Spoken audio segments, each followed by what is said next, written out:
สถานีวิทยุกระจายเสียงแห่งประเทศไทยจังหวัดเชียงใหม่ AM 1476 กิโลเฮิรตซ์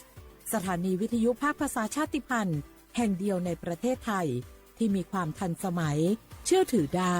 สร้างอัตลักษณ์กลุ่มชาติพันธุ์สู่สากล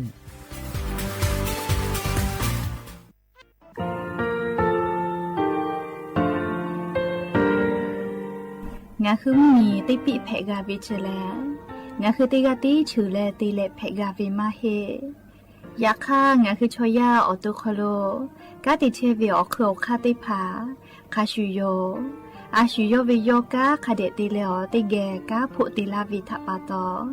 งาคือชอยาอาสติกาวิโยงาคือออตุคโลออคืออคากาติเชวิอือเวอีเวมาโกติยาลิเลทอกาอายีอือเวคาชเวเพวิโยอลักวงงาคืออตุคโลอคืออคากาติยายามาเตียลาบิโลโกงาคือชอยาทอกาอาสติมากาวิคาชูงาคือมีติปิเพกาวิเจแลงาคือติมูติฉติเพเลอติกาลิเลอาชุโยเวอเวปุตาเวกันติภาคาเสติเกคาเดกากาติเชวิทัปาตองาคือมีติปิฉกิเพลากาวิโยเชแลงาคือเทโจโมโคคางาคือมียาถาตอกคอปิลาตาเวปุราเวติเชเสนีเสหปามัชหปานิงาติเชออกขอทามัววิทยาลัยวิชาการศึกษาประสามิตรโกเวออคโลจากเกรทาเทโจโมโคโฮคางาคือมียาถาปิยาลาตาเวตอกคอติพายโย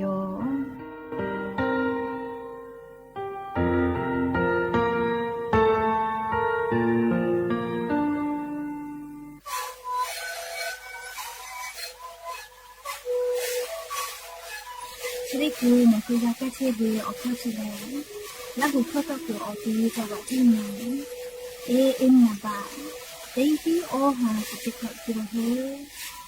เล่นเล่นหลอกเอาพ่อเอายาแก้เชื้อได้มาเลยและได้ชิ้นมาเลยแล้วถือว่าเอายาที่มาดิใช้แต่แล้วก็มาดิข้าพเจ้าเล่นเล่นแล้วหูข้อก็เชื้อเบื่อและมาแล้วหูข้อก็เชื้อสมองมาข้าโบในดีโด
นี่มาหาหล่อวิลิคอยปีลีหาวิซมากวิลิสลับมานะฮติกาตาวิลิคอปีติปทกากานากิปวิโยลีอวิญญาราหุยาลอลุลาตาวิลิคอปีติปยอมและอย่าเพื่อหาติปทกาดะจาวิอยาจริยาถางาคือติปอกกะมีลาเลอวิญญาราหุยาติปัทะกะพูกามดะกิเชวิทปะตอมอลอเปเลติกาลิลิทะตะอือยอยาเปียอคลุตอยอแล้วละเซจาลาวิโยแม่หาเวลาหุยาข้าพ่อชื่อพ่อโดยเชตาเวขาคิเพเทเลติกาลิลิทอกาจาเมดอแม่ซเมกาแม่ฮาเลดอซาเทอลินาเฉเดเจเวอยากางาคือไทมิงเกออคลุแลมุยิคอยามาปุสิวิทปะตองาคือติกาลิลิกาเชซาจอซาปุตุอปูอาชุยอตุยอเยกาทะคาเดฟาเลหาซาดากิสิแม่และยันยิเวอยาทอกาเฉเดซอคลุสปญีญียะญิแลฮิฮาปาอกุฮาปาคลุยะญิติชกอนีมอนเพวิโยและจกอนีหินชงาขอสขอฮาเวอเวอนีลาหุยาติเผาเตฮาเลเลเวอยาฮินาริควายตาและกอนาริทักขกายเตฮาเลเลงาคือละหูคอต่อไกเชวิโยแมมวิทยุเรดิโอพอAM ติฮิโอฮาสจิกกิโลเฮิร์ตเตไลพองาคือละหูคอต่อไกเชวิโยปุตาและนิพอติพอ Facebook Fanpage สวทเชียงใหม่ AM 1476พอกะไลฟ์สดติดต่อไกเชียวอวิญญาละหุยาติภาลูลาและกากากามปุวิโลโกอชอบปฏิพัทธะแปะปีไกเพวิโยติกาติไลติกาติแชร์ติกาติคอมเมนต์กดไลค์กดแชร์ติแล้วโอกาปิดาไกเพวิโยและอย่าเพื่อหาวิอยาคโลทอกะอยู่เวลาตาวิมมีพ่อเวซาตาอลอติพาไลรออยู่เวลาตาวิโยแม่จะได้คืองาคืออลอปติลอติเกอยู่เวลาและกาดะเจดะกิจุเวแลยานิงาคือมีอคโลแพกเชเวอเจ้ายามุชามุยีมุกะมุหอพ่อจ้าดะเวซาตาอลอติพาอลองาคืออยู่เวลาและเลติเกกาดะเจดะกิจุโยแม่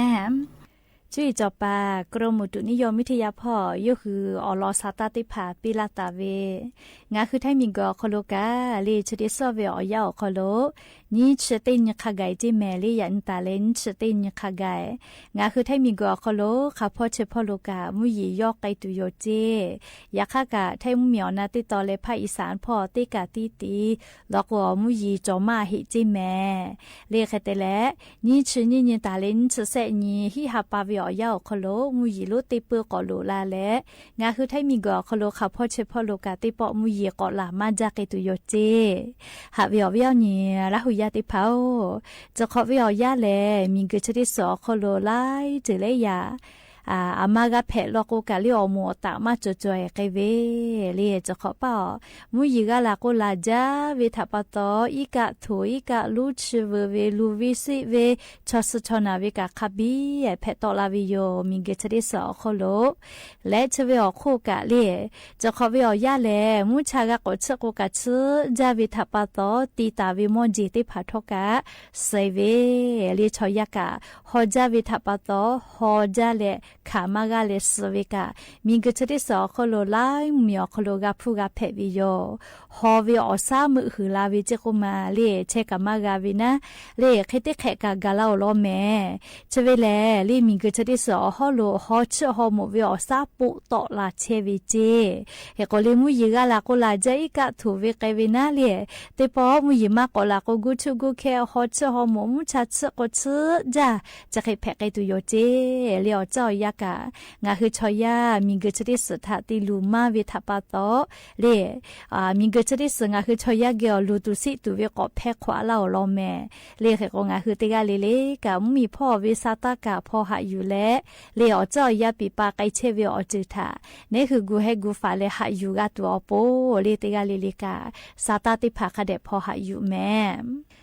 หาวิอวิอนี่ละหุยาติเผาเนี่ยคือเลชูเวอลอชูเวมอเลอาขอมากะไกเวลโกชูเวอหามาโกเลชูเวมอติผาเนี่ยคือมากะเยเจ เลอเซพาเลตาลาวิลโกนี่คือข้อพิจอวิจิแม่เลขก็สติกาเตวิโยเลโซเชียลมีเดียออนไลน์พอนี่คือลีกูวิอเจติพากาอบูจอวิอเจกาจอมาลีงาคือ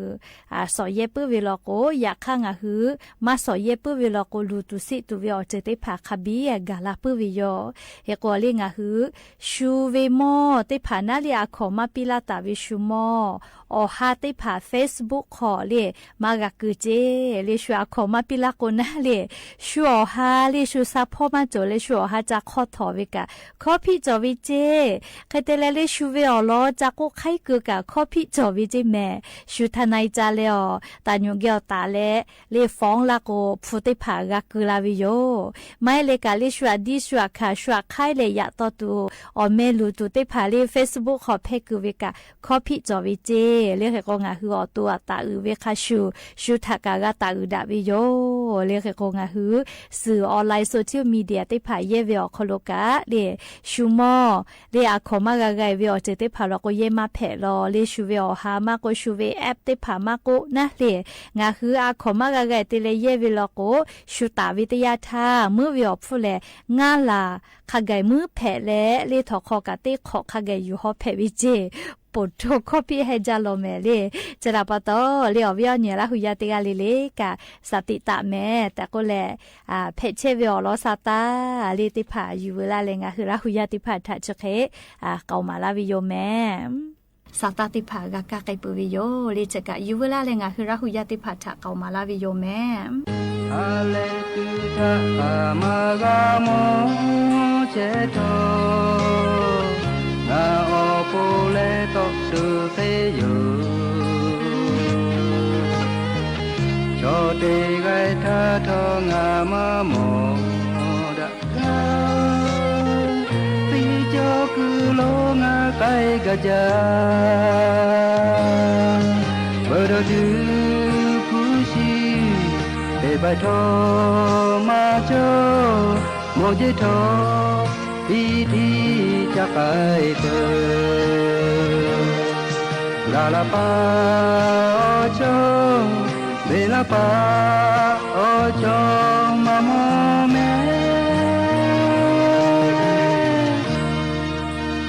ปีโดเบปาโต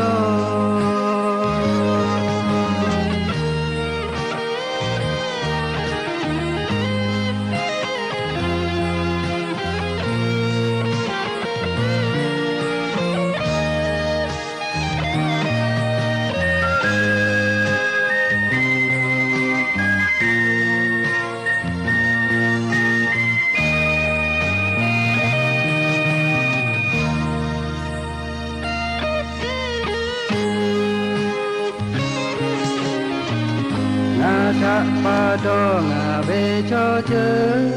โชพาเนฟูกาลูเบไลโปจีกะโชโลโฮโอนาโอโช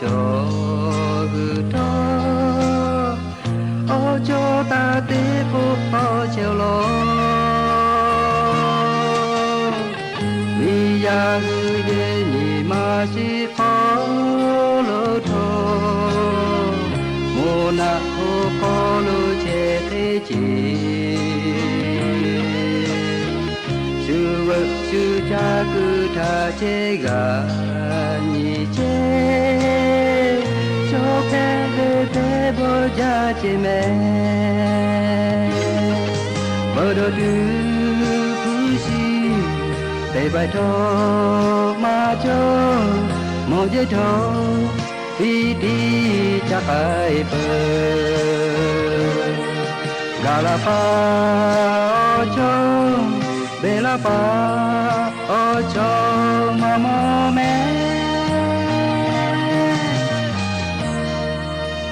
ฟิโดเบปาโต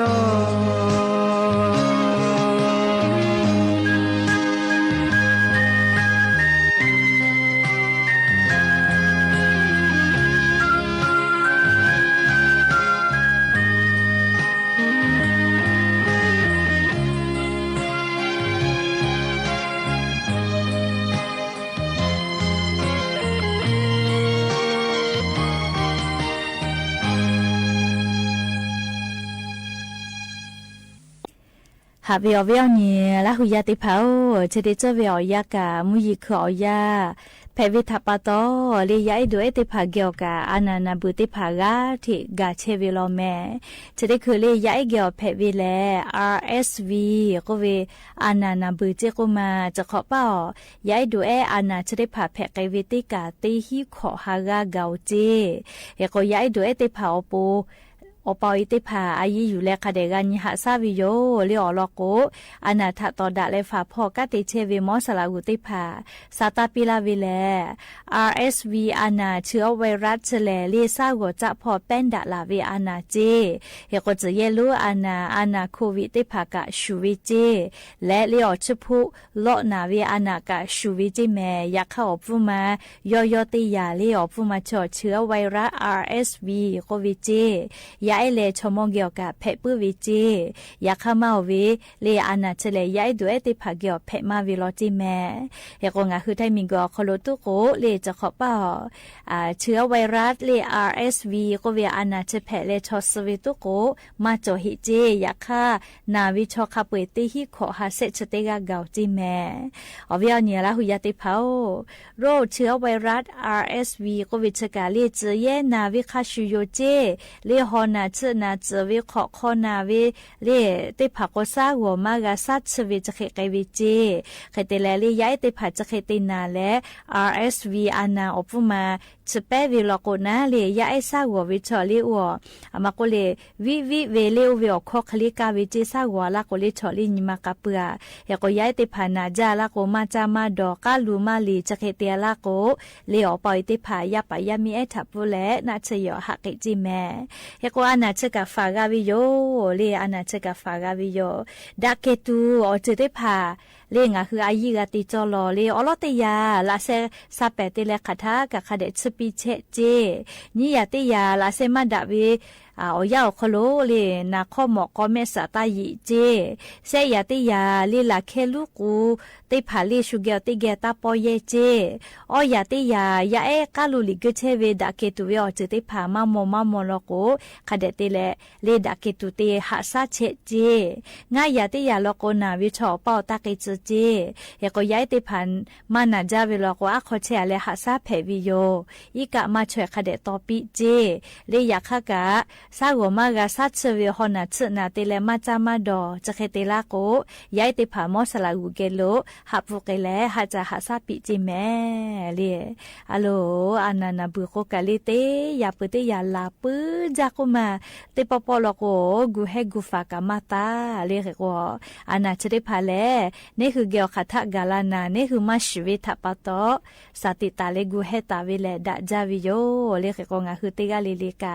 จาวิดอวิพ่อมาโกเลเชวิจอวิซมกากาเจวิชติภากาอายิอุจาลียาเอติภาเจตินาวิมาหิเมลิชมติภากา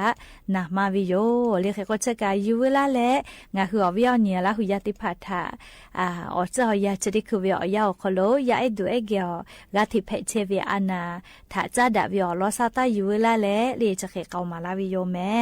และยาปุหัติปอชิดากาดาดูวิอลอซาตาติภาจะเขไม่จะดิโยแม่ลูลาเล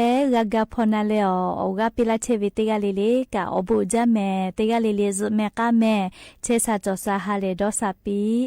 ดามิดาเจไมมุโคโลเจดาจอดาเจไมมิโคโลเธอดาอยู่ดาเจไมมุโคโลขอดาลอดาเจไมมิโคโลจอดาหอดามือฟ้ามุโคโลเยดาเทดาปือเวแม่มีโคโล เจ็บปื้อขอหนูเหมือนฟ้ามูโคลูถูกปื้อขอสือแม่มูโคลูลาหูปีติโพยาแพยาอุยขอบคุณนะที่ได้มาที่ได้มาญามุดามิดาเจ้าไม่วิก็ชอบกันเชื่อมาญามุดามิดาเลยชอบกันตัวโจวีอยากเข้าหนุติกายเราก็ถือดายุดาถือดาไม่ยูดาไม่มีแต่กูวีว่าเจ้าไม่มุขลูกูอยากเจ้าไม่วิขลูข้อด่าหลอด่าแล้วข้อด่าหลอด่าวิจิไม่วิอยู่ก็ไปจอด่าหอด่าปื้อเวเมื่อพักเชเวลาหูยาติพาเยด่าทูด่าปื้อเวแม่ลาหูยาติพาหลอด่าฮาด่ามุตอมีตอคุลูเยปื้อถูกปื้อแล้วที่คนที่นาปื้อแบบปัตตคือที่แกก็เชื่อไปแล้วลาหูที่หูที่อยู่ที่แกพูดแล้วที่คัดโลที่ติแล้ว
那么可不服气的话干。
สถานีวิทยุกระจายเสียงแห่งประเทศและเครือข่ายทั่วประเทศเสนอข่าวต้นชั่วโมงรู้เร็วรู้จริงเกาะติดทุกสถานการณ์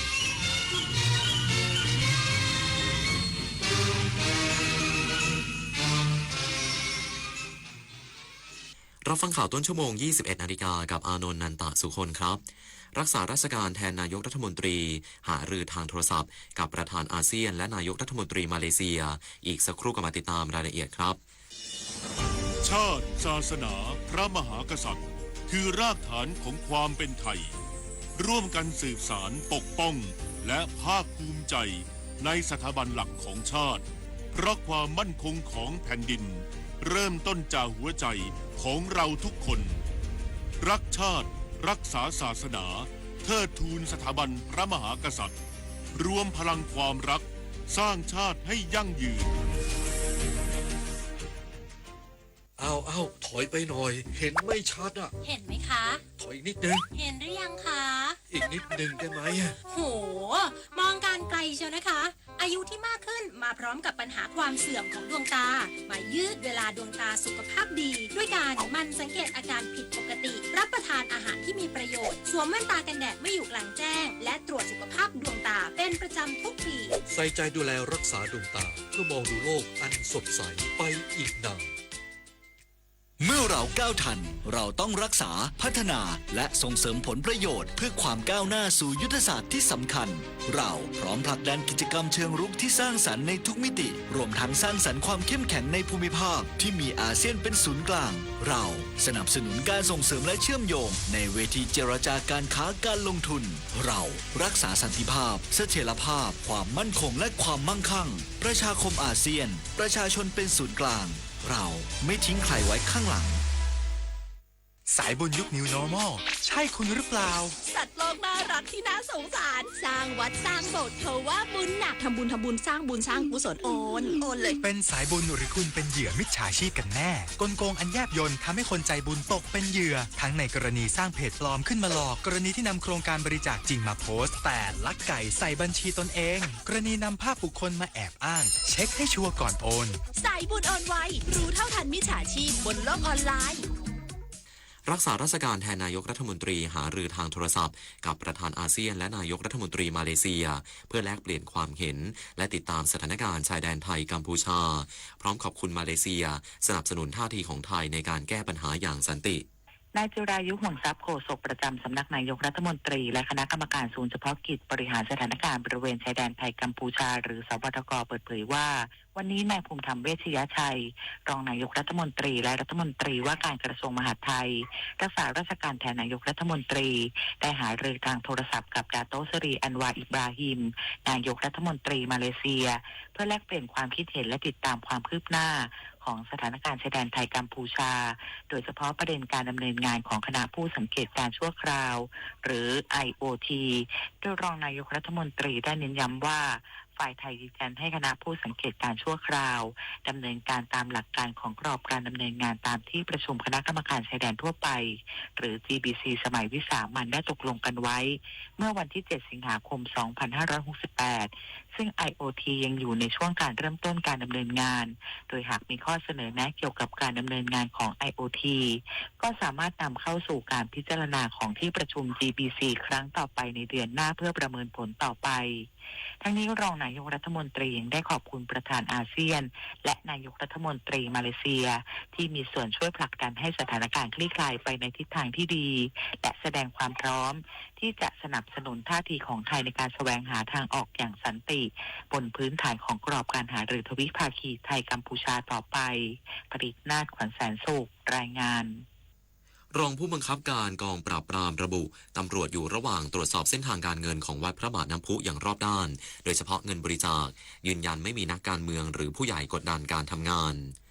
พันตำรวจเอกอเนก เตาสุภาพรองผู้บังคับการปราบปรามเปิดเผยว่าขณะนี้ชุดสืบสวนได้รับข้อมูลทางการเงินและรายการเดินบัญชีเงินบริจาคของวัดพระบาทน้ำพุจากสถาบันการเงินครบถ้วนแล้วซึ่งเป็นข้อมูลย้อนหลังไปถึงปี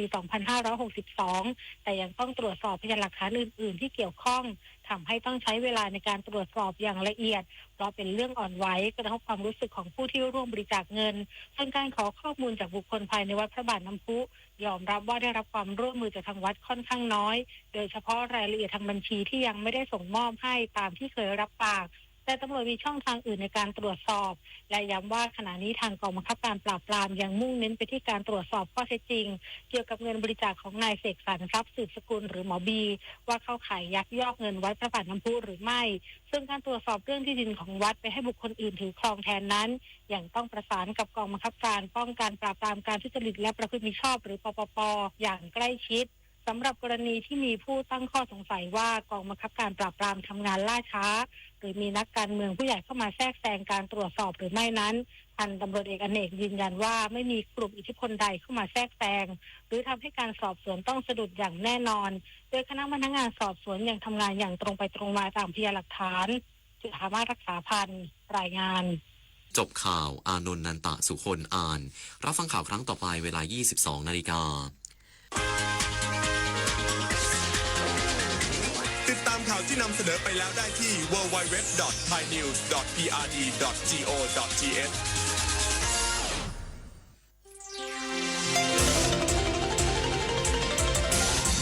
วิทยุแห่งประเทศไทยให้ความรู้กู้ความสุข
วิทยุแห่งประเทศไทย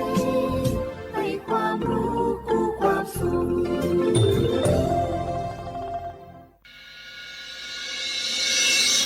สถานีวิทยุกระจายเสียงแห่งประเทศไทยจังหวัดเชียงใหม่ AM 1476 กิโลเฮิรตซ์สถานีวิทยุภาคภาษาชาติพันธุ์แห่งเดียวในประเทศไทยที่มีความทันสมัยเชื่อถือได้สร้างอัตลักษณ์กลุ่มชาติพันธุ์สู่สากลฮัลโหลสวัสดีครับพี่น้องอายุอันนี้เดือขยาวโฆษณาไกกะกอสถานีวิทยุกระจายเสียงแห่งประเทศไทยจังหวัดเชียงใหม่พอปานเนบีเคฮอมอนาแอออนหลีญาเมเจสถานีวิทยุกระจายเสียงแห่งประเทศไทยเฮนาอย่าซิมกอนบีดูอย่าล้อนแต่ช่องหางละหาเชลกะปอจักกันเนดูฮออีสอนนี่มาลาวเนกะมองขากากาอีกุญญาอายุเนียวโฆษณาบีเกหมอญาแลนึงมาอ้อนนานากาไงเหลียวเนไงชอนยังอายุเนียวนากาสัมโบนาขอนี่จำยองาซุงนี่สีโกจำยอโกเย่และงาเดใจที่โบนาขอนี่จำยอเวนี่โกเย่งาสีเวและงายืเนียวมาเจอเกญา我是下面看cha cha menu menu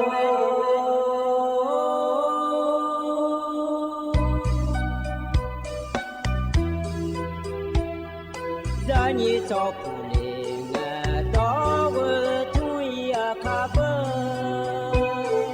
za ni cho mo le nga do nga cho ya ka ba cho pa ma si cho cha lo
ดูธรรมายืนเยียว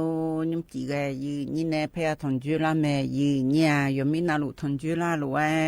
อายามนาลิทิลากาดูนาลิเวลาแน่เชลังเกเนียวทนจุลาแน่ก็กอที่เจจื้อพยาจากาแน่ละแม่ยืนเนี่ยยุ่งจียืนนี่แน่ทนจุลาอเดียเขาอันนองนามีโอทินาเกลางาอินาบาลาสีนาก่อนนี้ชลาและคู่สีอาโหนาก่อนนี้เซติโหมิชเมออันนองนาก่อนนี้ว่าอาคางเงินเกลางายืญาวัติเชื่ออยู่เงินนองบาลาสีเยเสียงสิเลกาโหนิพังยาตาโกเชเยโหอายามทินอสาทินาเบียลาจีอีกอยู่ดืมาควายืญายุคางนาก่อนนี้ดืดังตาเดียขยายยคุจาอายามลอยยืญโยก็เจอเลยมินนองวัติเชนีทั้งนั้นอดอมไปไกลแล้วเนี่ยแต่ก็เจอเลยจ้องขอยาเฮนักก็เล่าจ้องขอยาเฮนักอยู่ป่าขอยาเรามาจีอยู่กันนี่ยืนเนี่ยแต่มีแน่อยู่ว่านาลูก็ไปก็ไปละขอนี่ยังก็อยากให้พังเงอรวยหรอยังก็อยากให้พังเงอรวยอยู่ว่านาลูยังก็ก้าวอยู่ข้ายังช่างหล่อยืนเนี่ยโลอยู่มันก็จะอยู่มันก็อยู่ข้ายังช่างยืนเนี่ยที่โคติโปโคก็ละไงอยู่ว่านาลูก็ยอมหมอรวยหรออยู่ฮาโลผู้หลายางงถูกและดูน้าขอนี่ยิบามาดเยนี่งช่องลอยยืนอยู่น่าอยู่ฮาไหนช่องเดือขอนี่อยู่จิมันนาโลที่ละงงช่วยยาวเมียจีนางเจอยู่ฮายิบาผู้หลายดเยน่าก็พัดเดือละนาลอก็จิลูเดือเลยเบอร์ยืนนี่เธอมีแน่ อยู่ว่านาลูอยู่กับไอ้ยังชอนยืเนียวยังจีก็ดูที่จีจือจักกาดันในมายืเนี่ยนั่นน่ะเดินในชักกาและปีหน้าดามายืเนียวยุ่งค้างหน้าคนนี้ยังอย่ามาเสียหล่อยืเนียวยมยาก็เย่ขอคือเย่มาเย่ก็เย่ขอยมยาก็เย่ที่ก็นาคนนี้มาเย่เลยหล่อยืเนียวเธองาก็มีหมดที่ปวดนางาจุก็ดูเย่เสียเลยยืเนี่ยนายข้าเล่นน้ามาแย่เลยหรออีกข้าดูมาพะเย่เนี่ยก็พะคนนี้มาแย่แล้วพะกันเนี่ยยืเนียวจะมีเนี่ยที่กันน่ะอีสันนี่เย่เนี่ยที่กันน่ะมาแย่โลแล้วพะเปลี่ยนยังไงหรอเย่ไอ้ยามเมื่อละเฮลอยยืเนียวมีจ่าผู้หลานดูแลงานเจ้ข้าผู้หลานผู้จังงานเจ้เล่มเสียเลยอยากยามอแม่ยืเนี่ยอินุน่ามีจ่าผู้หลานแต่เธออยู่ฮันเนออันดูน้องตาหน้ามีจ่าผู้หลานดูกาเต้ให้พม่าพอบหน่อยก็อยากกูเบื่อเนี่ยไฟฟ้าพอปันเนี่ยคนนี้ชอลานเนี่ยรอยืนอยู่อีกข้องของปุจันยังไงรอยืนเนี่ยไปซื้อยงผู้เล่าของปุจังอะไรของยามอรอยืนอยู่แต่มีในอยู่นาลูมีจ่าก็กอยขวาขายย่อยยืนอยู่ขนาดมีจ่าไฟฟ้าเธอรอปลั๊กไฟและเธออยู่หายังอยู่ยาดึงขวาขายย่องรอยืนอยู่เธอก็อย่ามีชื่อก็ยาหนาคนนี้ละนึกผู้ละเธอก็อยู่หามาเด็กขันนี้บิจานามาเบียงเธอก็อยู่หาในสุจงก็la nuit pour la télé na mi ja chola lo le lo yi nyo yo ka ka yang de wa na lu ga bi mai lo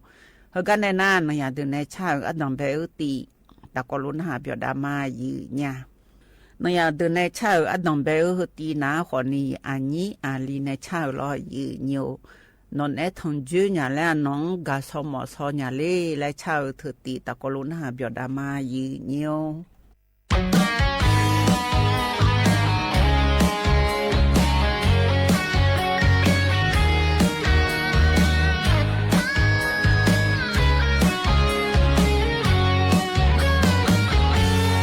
Pebe mota no amu lea dong e ono you ni wa shagala pai pa unaji patale zwe munga abuza uno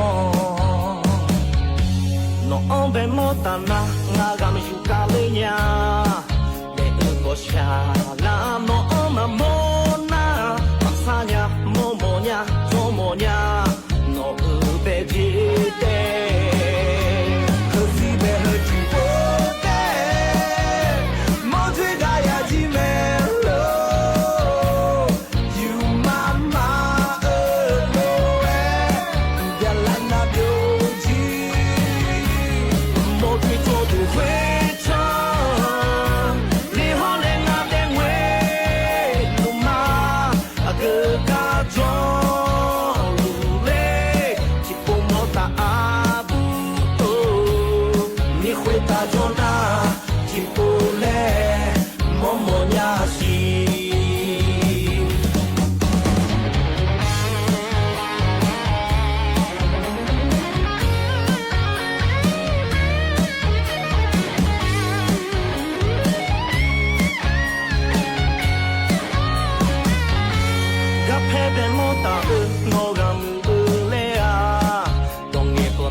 Mojito tu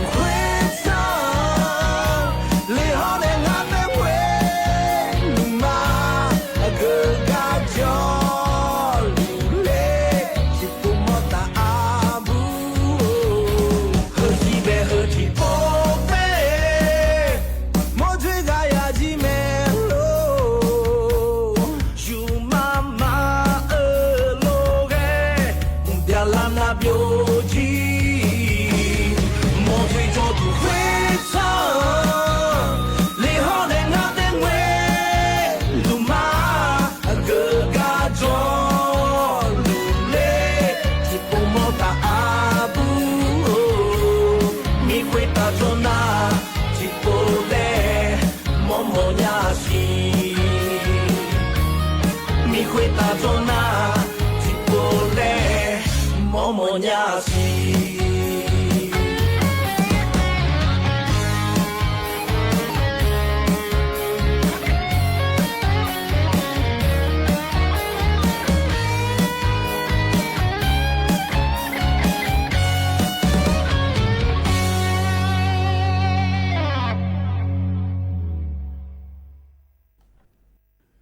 နော်ရတဲ့နဲ့ချရဲရနာဟာပြောသူဝဲလော်ရီညိုဟကနေနာကကောကြကဒန်နေညာရီညာ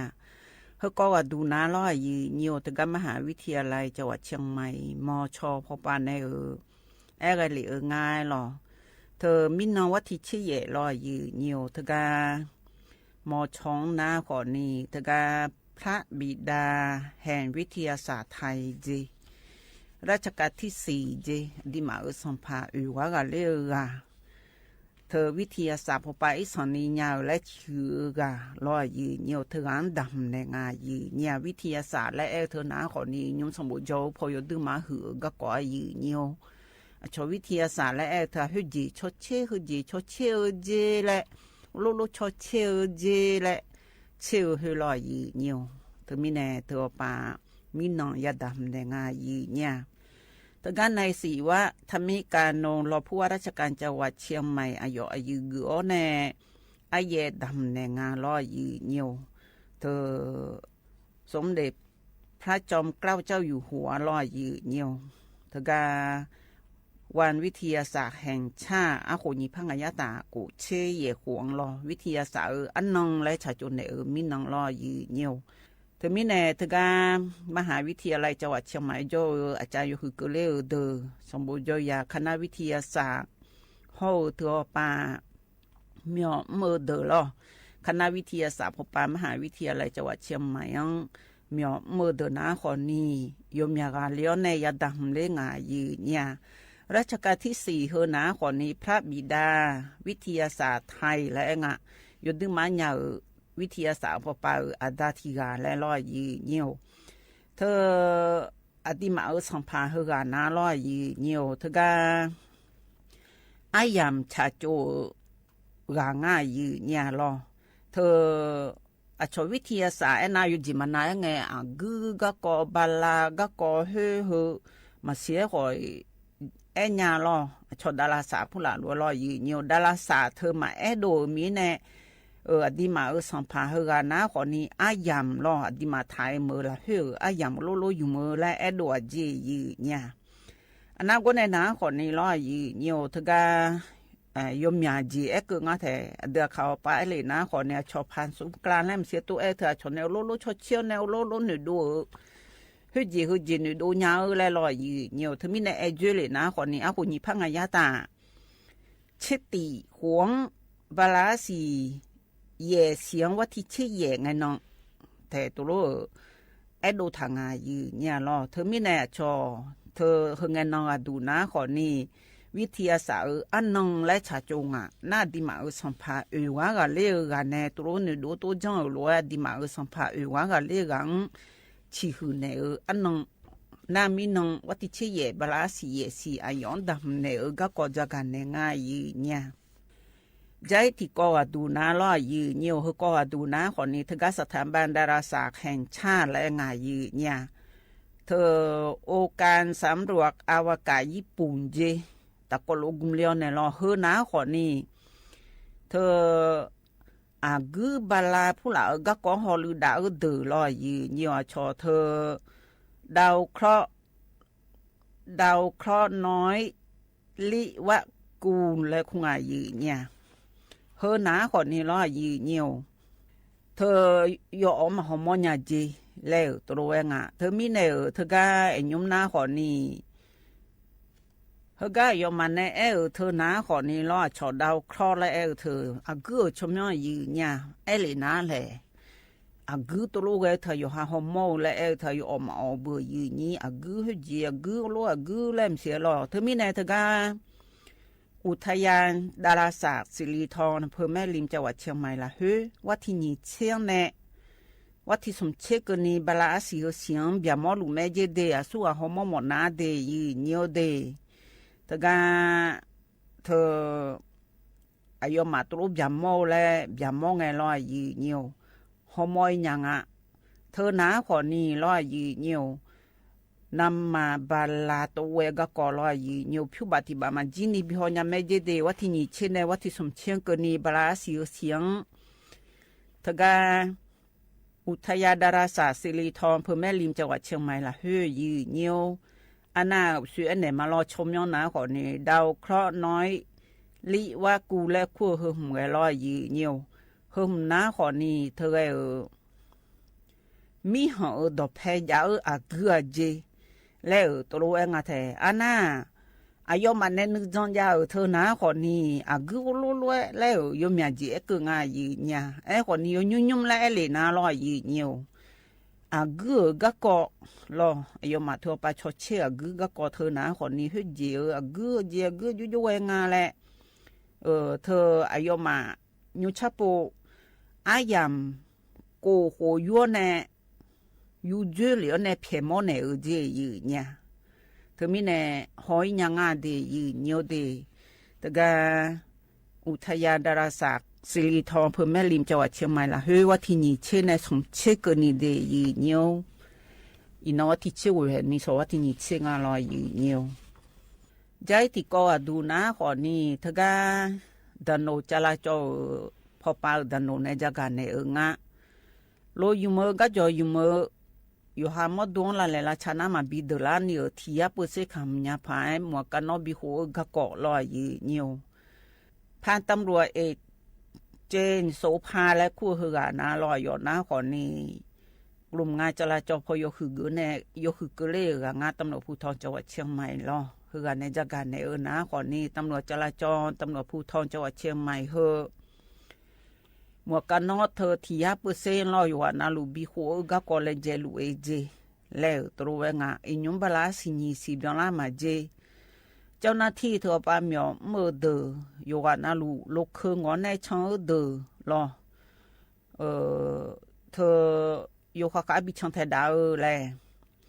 อันน่าลูกเคงอนในช่องที่เดือนาคนนี้แต่ใช้สันนิลักษณ์ในช่องแม่เนยลูกคงอนในช่องเจงอยู่หันบนนาลาลอยอยู่แต่ซาเธอก็มาบิยาและฮอลดาลุมาเจเธอสมบูรณ์ยาวดอกแพผู้ลาคอมือลอยอยู่อายุเวนเนี่ยเธออย่างนั้นแต่ย่อยาวช่อหางเธออยู่หายากาเนี่ยก็มาบิดเลยพายน้าก็ในน้าคนนี้โลอยู่เมื่อก็จออยู่เมื่อเธอละแหละละช่างไอ้ย่อคนนี้อยู่หามดดูมาเดือละพายอยู่หายี่มาบีจีพายลอมาซีพายลออยู่หมวกกันนอกโคเจแล้วตัวเองอะเธอมีแน่อยู่ข้าชันเทดาลุมาเจน้ำหมวกกันนอกโคไงเธอลออยู่หมวกกันนอกเธอหนากว่านี้อยู่หางคำเนี่ยหมวกกันนอกแล้วยังไงเนี่ยหมวกกันนอกจีเอ็มเนี่ยโอ้ยแล้วหนูดูลูกเครื่องงงอยู่มือโคอยู่ห้องแล้วก็เธอลออยู่หางก็จบพลังก็ได้คนนี้อยู่หาดูมาบิดลาแล้วคำมือโคงานเดียเดเธอมีแน่บริษัทเธอก็หมวกกันนอกจอเดือขอมือหอดันโนขอมือตะกโลกุมเลี้ยวในลอยเธอก็หมวกกันนอกอย่างนั้นเดชหังแกหงไงจอเล่มเสียบินเนขอยังงานเนนี่เธอมีแน่ยูชาโปเธอก็อยู่ว่านาลูโลอยู่มือก็จออยู่มือกดจราจรอยู่ยังอะไรบิชังเทดาลอยห่อเธอหมวกกันนอกพละบิหัวแลชังเทดาลุมาเจและจักรในง่ายเนี่ย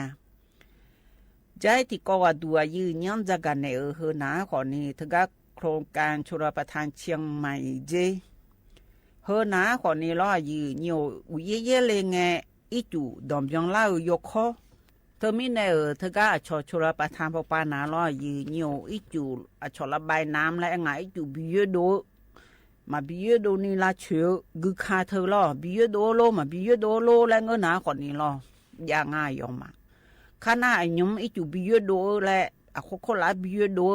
และดมยอนยังไงจอและบิชอบากุคาเดมยอนเอเจ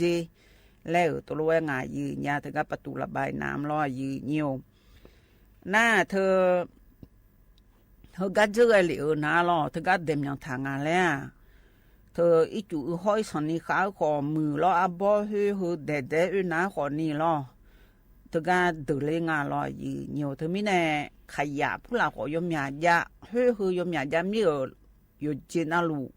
là bu là sơ jiao ít chủ phụ là yêu nghe cái có là bị ít đồ nhà phải lo gì nhiều na anh nhung cứ khăng phát đề miệng ở nhà là ít chủ thơ cho là bài nam là ở thơ lo ít chủ có là bị ít đồ là ở thơ gì nhiều chủ phụ là đầm biang là nghe lo ít son ni mừng à gì là ở tôi nghe gì nhà hơn ná khó ni ít chủ bị đầm biang la ga thơ ít chủ đầm biang la ở phò ni mà ya đỏ phải lo gì nhiều nào con này ná khó ni thơ ya là để cho hà cái hay cô lo để miệng thà này bị đam mà lẽ cô lo này na dâu được còn mà yo sa phải lo gì nhiều hơn cho là bắt thao pan này chắc gan này ngay lo hơn gan này na nó ya được này chắc cái thịt tì lại pan na biểu đam mà gì nhà anh ấy mi được này chao lo gì nhiều thằng phụ lên nè mỏ nhà lại em mi nè dùng lên nhà lại chao thịt tì ta có luôn na biểu đam mà gì nhiều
nó nhà từ này cha gà cái nhà nó học biểu du cái loại gì nhiều hơn cái này nó cái có phát triển cái đàn này nhà gì nhà họ có cái du nó họ ni thế cái sản lượng đã khảo phò yêu cái có lo cho miểu hơi yêu gì cái phò họ đã được lo pan đi Chiang Mai lại nghe thế nhà nó để cho hàng giá cả này nè bị sinh nhau lại hơn ná họ ni nhóm ăn phơi mẹ tang cho vật Chiang Mai là hơn ná họ ni เธอสิบยุมล้อสิบยุมงอและคุมแน่ยีนี่เธออินุมขังยับยาอาเจอมีอันที่โคที่ปบยาเฮนะคนนี้บาลาสีเสียงล้อเธอมีแน่สิบยุมเธอล้อยีเนียวเธอยกเครือเจยกเชื่อเจยอเจยกเครือเจยีเนี่ยที่จิโลอดูล้อบิวมาสีเธอนะคนนี้สมเชงอาบาเจแล้วตัวรู้งะบิวมาสีขาวเดือนชาวบ้านในพายอยู่ว่านาลูชอยชาวบ้านเยอะแนวเดและล้อยีเนียวแต่การเพิ่มแม้แต่ละเฮือนาล้อยีเนียวเธอว่าที่เชงอาบาลาสีเฮสีแนดองแบนในอันดาเมจีล้ออันน่าเธอมาจีเฮกนี่ล้อยีเนียวเธอก็ส่งราชการจังหวัดเชียงใหม่ละเฮือออกมาจียีเนี่ยเธอลงอาหารสู่ราชการจังหวัดเชียงใหม่ละเฮเดยืเนียวเดโลนาอุดวนเดยืนี้เดขยะเดเธอก็ชนในอังเลียกายยืหมอนาลอว่าที่เชียงอันในอันดามาเจแล้วตัวงาเธอก็สารกลางจังหวัดเชียงใหม่ยังลอโลนาอุดวนเดอายันนาลีเยลาเน่ละตาปาเจเดอันน่าที่จิโลอดูนะคนนี้สมเชียงอันบาเจสมจิโลเลยเยอะนะสมจิโลที่ยาบาเจเดอำเภอแม่แตงเขาบิวมาสีเธอนาเจยืเนี่ยแล้วตัวเองอ่ะชอบภาคใต้พอไปอาศัยคือมาอังงานแล้วตัวเองเธออันเนื้อของมาเมียงเล่นนี่ล่อบาโคขอยบาล่อข้าหน้ายกเครือเจอันน่าเธออยู่เธอก็ข้าล่างานและเอกเลยนะคนนี้ชิโหก็เจอเลยชิโหคือนาล่อยืเนี่ยเธอสลาดาเขาชอบหาล่อบิวเมออาบอเธอลออาจีเธอโยนในคลางอาเจทกาอำเภอนาสาจังหวัดสุราษฎร์ธานีลอทกาตำบลบ้านช้างอำเภอแม่แตงจังหวัดเชียงใหม่คลางอาเจอาหูลอบะสุราษฎร์ธานีพอในให้หลานแน่น่าหูและเบียงล่าเนี่ยแหละอาศิสิเลในยาจ่าอาเจยืเนี่ยน่าตัวจะหงเอาส่งอันเนโลตัวเครือเจอันนึงคนนี้อันนึงของมันยังเลี้ยยชื่อแล้วล่ะอันน่ะยอแล้วยเครือจีบาคุขยบาแล้วล่ะยืนเนี่ยคือก็ในน้าคนนี้ที่ว่าเจอขับยนต์จีอาเจยืนเนี่ยเธอจะทั้งเรื่องล่ะแต่ก็ข่าวเธอน้าคนนี้ตำบลกึ่งช้างตำบลบ้านช้างตำบลขี้เหล็กตำบลศพเปิลตำบลอีทักขิงห้อตำบลสามปะยานอำเภอแม่แตงจังหวัดเชียงใหม่เธอจะทั้งเรื่องขาเจยมยาขาเจยืนเนี่ยขณะยมขังออกล้านในยาปยาอาเจแต่ถึงมีในยวานาลูชอยวายืนแนวเดและสลาดาเขาตัวรู้จะโดกลางไงและจากการในง่ายยืนเนี่ยอันน่าใจที่ก็ดูนะล้อยืนเนียวคือก็ดูนะคนนี้ยมหน้าชรัฐบาลชหานะคนนี้ถ้าก็ชกัมพูชาเหมือนแนมีขัดตะเลกานะคนนี้ที่มือยโจมาโจเมียอชอยาคุ้มเธอแล้วอยู่จ่อแล้วอยู่ลงแล้วก็อยากคุ้มเสมออยากคุ้มเธอลอยยีเนียวเธอเนี่ยถ่ายงานลอยยีเนียวเธอก็ดูนะคนนี้แต่ก็ถ่ายเธอนะคนนี้มือยจุมาจุแล้วหิวเกินเนียวตัวรู้บิดาถมาแล้วหล่อมาลาปยาแล้วให้ตัวรู้จากกันง่ายยีเนี่ยเธอมีแน่อากูกังงาแล้วดอลลงพานะดอลลงอีสีเจบิเธออยากคุ้มมือหลวงเธอลอยยีเนียวมือยจุมาจุแล้วหิวเกินเนียวเธอลานแล้วเธอหน้าลอใบยอเธอหน้าลออยากคุ้มเธอหน้ามาใบยอแล้วตัวรู้จักกันง่ายยีเนี่ยอันน่าเธอเตียงฉันเอาอยู่รอเธอเตียงเกอหลวยเธอก็มีขังน้ามีนอนน้าลอยยีเนี่ยก็เดินไงจอลอยเนี่ยนองงานแล้วมาเบื่อเดียยีเนี่ยเดียจ่อยฐานในตัวจอมแม่ขออยู่หามืออยู่หาหอลือดาวรอดันโนดาฮาบ่มาอยู่หามืออยู่หาหอลือดาวเธอจอรัวสิขณะยมมาดำหยดและงายยีเนี่ยยามีบูเธอที่กานะคนนี้ลอยยีเนียวเธอจะโดผู้ละโคโลและหมอแน่อุบะมีขังหลบพี่เดือนบิจาบิดอยลออันนั้นก็ในนะคนนี้กันเงียชหาลอยมีบูเธอกันเงียและมีช่วยดูมือฐานเนี่ยมีช่วยเธอพาโลพาเล่จอสีโทนชาและงาพาโลพาเล่สีเธอเจบิดูหมอแน่นี่ยากอ่ะกันยังบินเยี่ยเจยูชอบพวกกันยังบินเยี่ยหัวหน้าคนนี้ถ้าก็ด่าหาก็เดินก็เสียเดืองดำเนวเจน่าดีมาไทยมีหัวหน้าอยู่ว่าน่ารู้ผ กูรู้เลยเจ้าในคำดามาดีและรอยยืนยัวจียาวคนนี้ชาวบ้านดาวดูไทยช่วเฮอแลชาวบ้านพอเลยนะดูไทยช่วเฮอฮือจีนะคนนี้ยดื้อมาชาวบ้านของงานรอยยืนยัวเฮอมีขังนะคนนี้ยุบปิดดางานแหละอย่าช่องแทลูแม่ยืนเนี่ยใจที่ก็ดูน่ารอยยืนยัวว่าที่นี่เช่นนี้ในว่าที่นี่เช่นเสียงเกินนี้บลาเสียงนารอทกาสูงประชุมและแสดงสินค้านานาชาติเฉลิมพระเกียรติทกาลอยยืนยัวจังหวัดเชียงใหม่ล่ะฮือทกานาขอนี้เธออชอวอลเลย์บอลหญิงชิงแชมป์โลก2025แล้วไงแต่วอลเลย์บอลนี่ก็เธอลอยยืนยัวอ่ะเกมือยาวงาจิโนหัวคนญี่ปุ่นยาตาญี่ปุ่นยาตากูที่เย่หวงแล้วคนญี่ปุ่นตาญี่ปุ่นงางแล้วเธอวอลเลย์บอลเธอนี่อาเชลาเจอยู่เนี่ยยูชาปนี่อาเชลาคือนะคนนี้เย่มาเย่มูจงอ่ะอยู่เนี่ยน่าชมยอดดื้อมาอย่าอามามัวเจมีหอนในรอยอยู่เนี่ยเธอบราซิลชหาโลและรอฝรั่งเศสโลกรีโลลับบูชหาโลและโอ้ยมอยากเจอเม็กซิโกบอมาโลและโคลัมเบียเธอดูตอนนี้ล่างอันเดียอยู่เนี่ยเด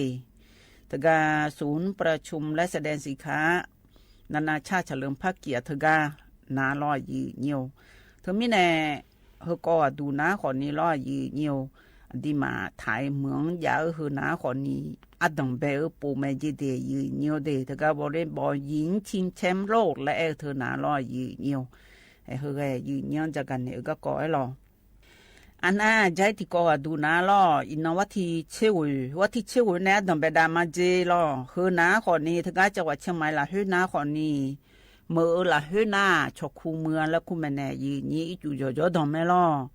อีจูจ่อดองเธอนะคนนี้อินน่ะดูนะคนนี้ล่อถ้าคู่เมืองกันในละคือปปาพยองล่อถ้าประตูท่าแพเนี่ยละคือปปาพยองจูดองตาละคือปปาพยองล่ออายอมาเธอก็จบผู้หลานจังก็ก่อรอยืนยัวเธอตัวจังก็งาเดยืนยัวเดก็จบเธอมามือเธอลำมือเจแล้วตัวเองอ่ะขณะก็ในน้าว่าที่เชี่ยงเชี่ยวในอินนองในน้ารอยืนยัวเธอแต่ละสมเพงก็นี่รอคือดื้อละเงี้ยวไปดื้อ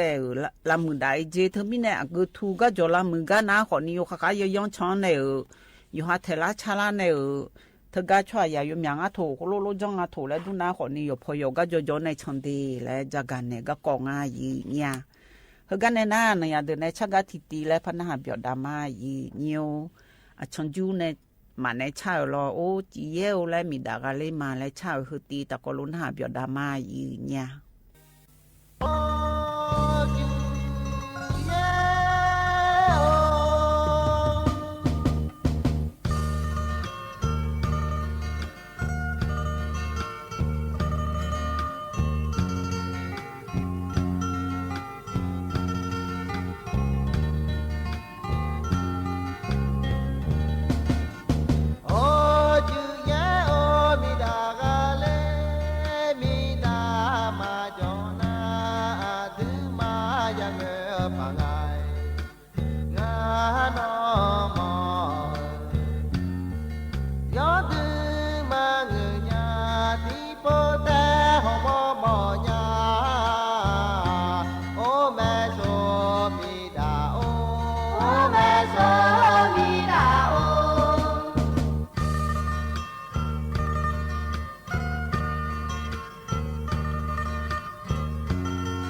tư mà ya mơ phàng ai ngã nó mò gió tư mà người nhà đi bố ta họ bó mò nhà ô mẹ số mi đà ô mẹ số mi đà ô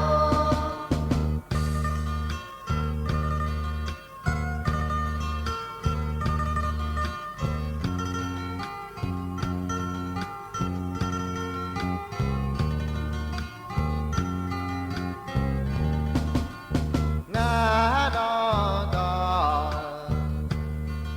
chúng có cùng họ đi bố ta họ mò mò nhà ô lô lô mi đà ô lô lô mi đà ô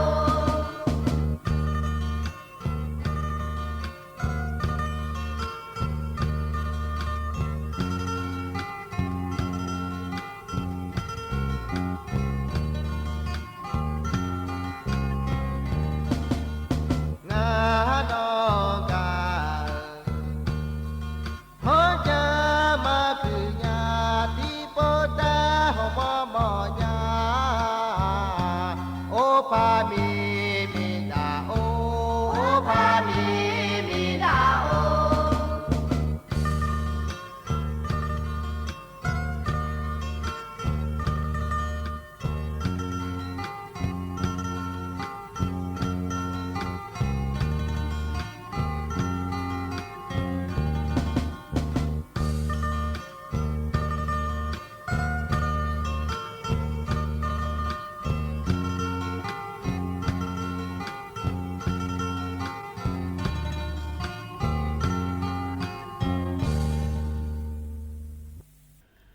ยันนะหาเบียวดูอร่อยยืเนียวนันยาเดินในเช้าเธออร่อยยืเนียว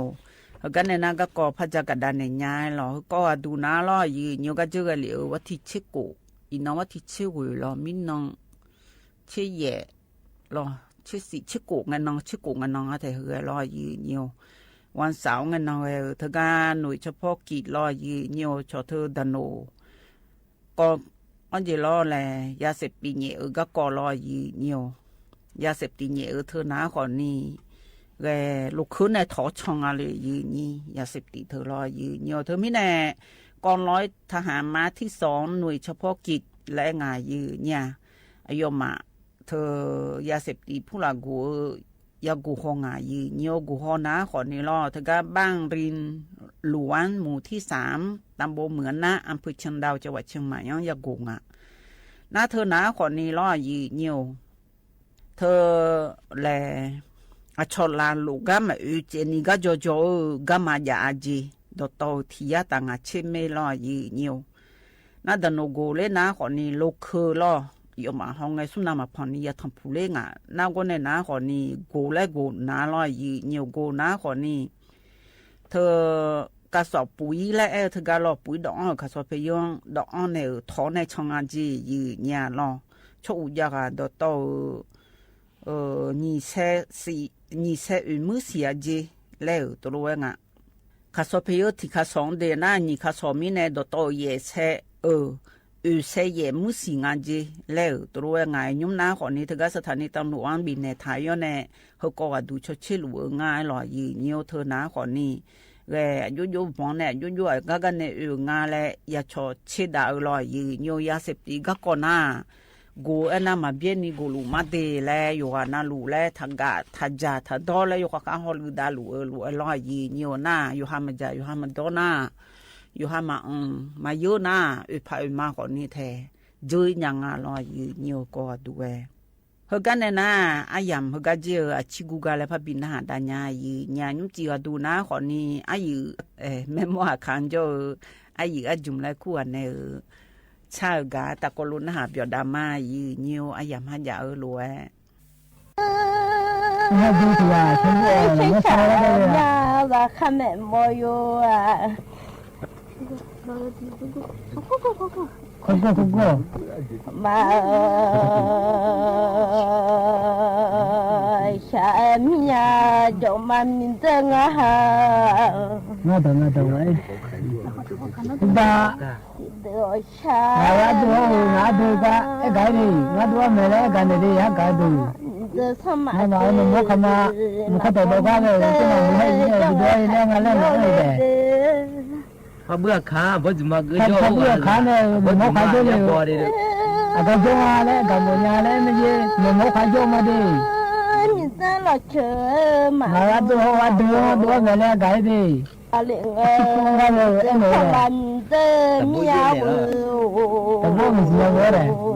Tông bố bảy em đỡ tao chứ sao làm là nhà nó thân nhà có là mình mồ rằng là cha nhà lư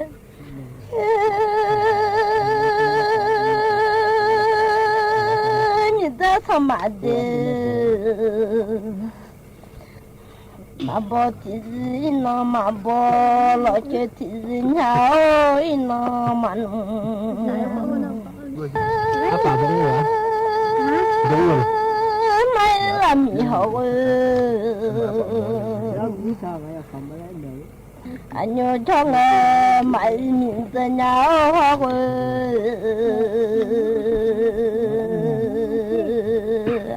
nhớ khát thôi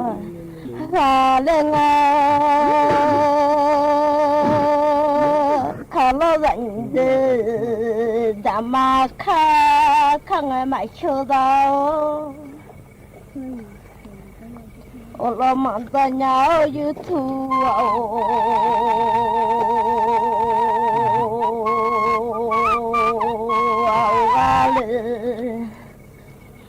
đi mình mất khỏi có vợ đứng đâu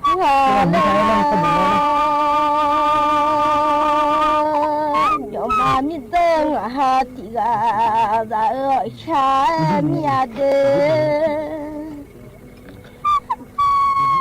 không nên cho ta mà không de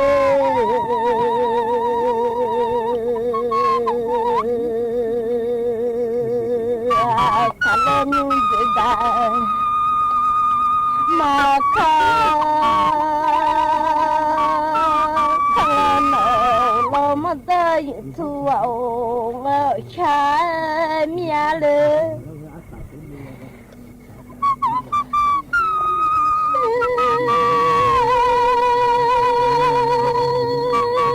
mi mà lo mơ yo ya mà lo nàng lo không mà lo ai chơi gì vậy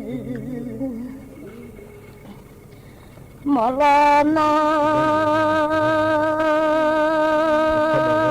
kalau nhung đã mà po kha thế mà na le mà vô lo mà ta YouTube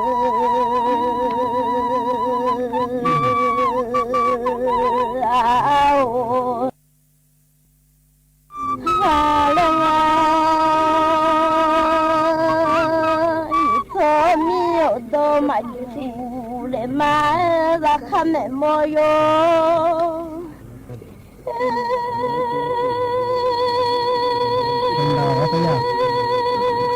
mi mơ lo mơ Pak Bos yo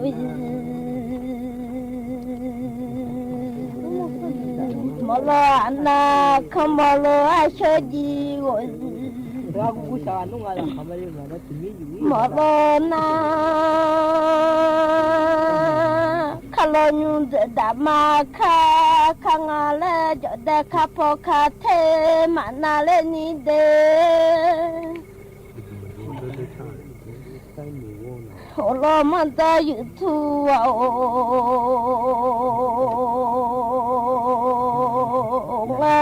YouTube mi ở đâu mà lệ mà là nhà nội sao mang áo de là chia mà đâu lo là na la ngắm mi lao ra khai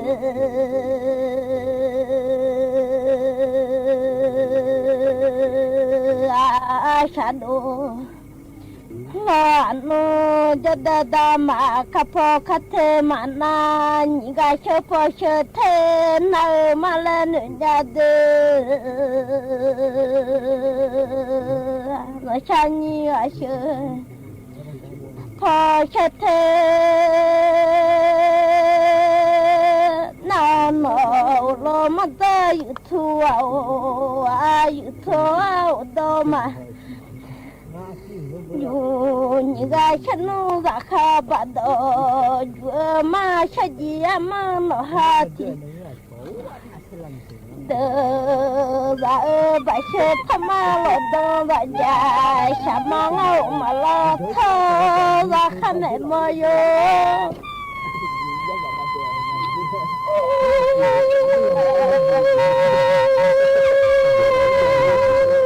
mi dang mi o ma la cha de ole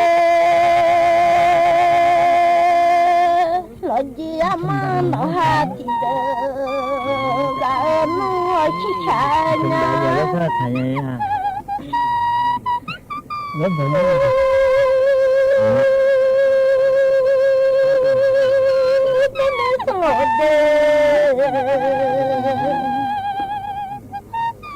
le chia cho do ga le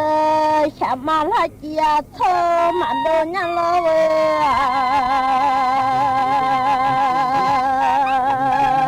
an de ngau la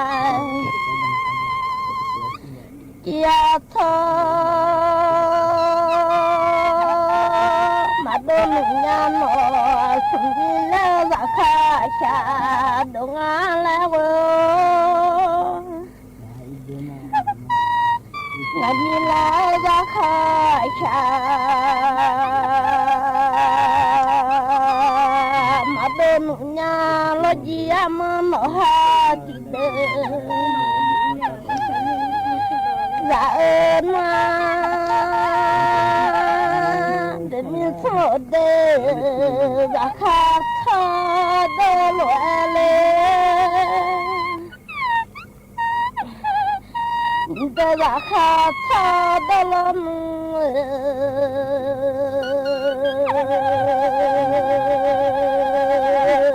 an de ngau la kha tha de la mu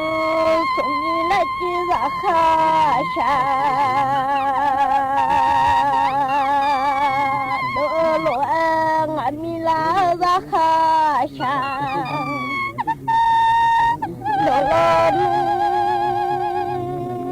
ole la za de du china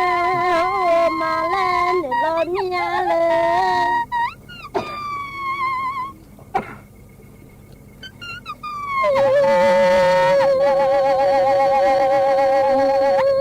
sa mi la ji o ga kha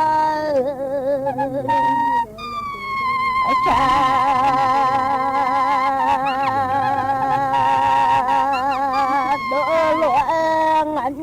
chi ra kha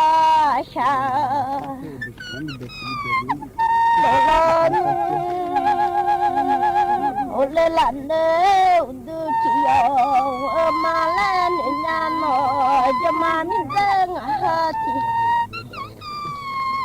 de da sha nya le za khan le no ka yum ko ya ku ma de de aku le ne ne ne ne ko ya na ba ku le a de de ba ne de magana ga de wa ga de ka ne de ga du ma de bo na ku ma ne ka je ba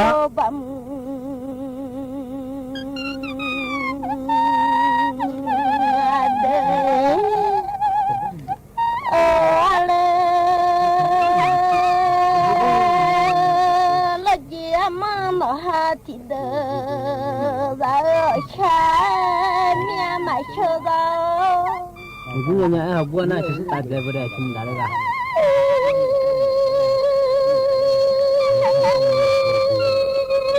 mi no de lo ma ba jang 你等哈地的在下面嘞，阿嘞我。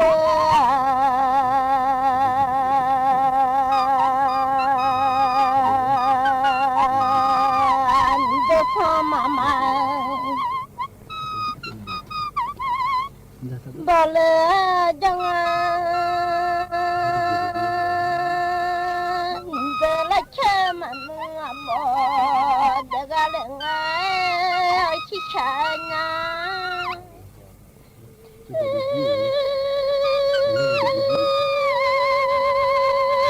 Malam nyawa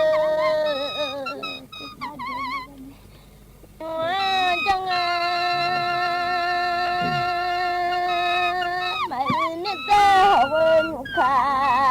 Sogalengai kisahnya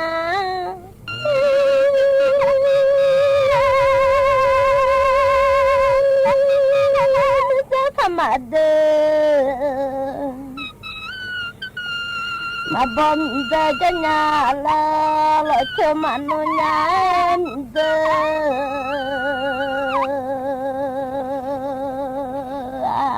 Abodai halangan zaman tengah hati ada kisahnya สถานีวิทยุกระจายเสียงแห่งประเทศไทยและเครือข่ายทั่วประเทศเสนอข่าวต้นชั่วโมงรู้เร็วรู้จริงเกาะติดทุกสถานการณ์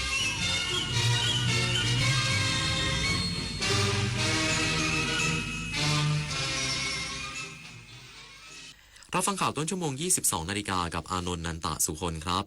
ภาพรวมการประชุมกลุ่มย่อย AIBD วันแรกเป็นไปด้วยความเรียบร้อยอีกสักครู่ก็มาติดตามรายละเอียดครับตอนนี้ปัญหาบุหรี่ไฟฟ้าเข้าถึงง่ายมากและมีรูปแบบที่ดึงดูดใจเด็กๆโดยเฉพาะสารเสพติดเป็นภัยต่อชีวิตบุหรี่ไฟฟ้ามีสารพิษอันตรายต่อสมองที่กำลังพัฒนาของเด็กและเยาวชนอนาคตประเทศชาติจะพัฒนาอย่างมีคุณภาพร่วมปกป้องเด็กและเยาวชนจากบุหรี่ไฟฟ้าคนไทยไม่เอาบุหรี่ไฟฟ้าคนไทยไม่เอาบุหรี่ไฟฟ้าคนไทยไม่เอาบุหรี่ไฟฟ้า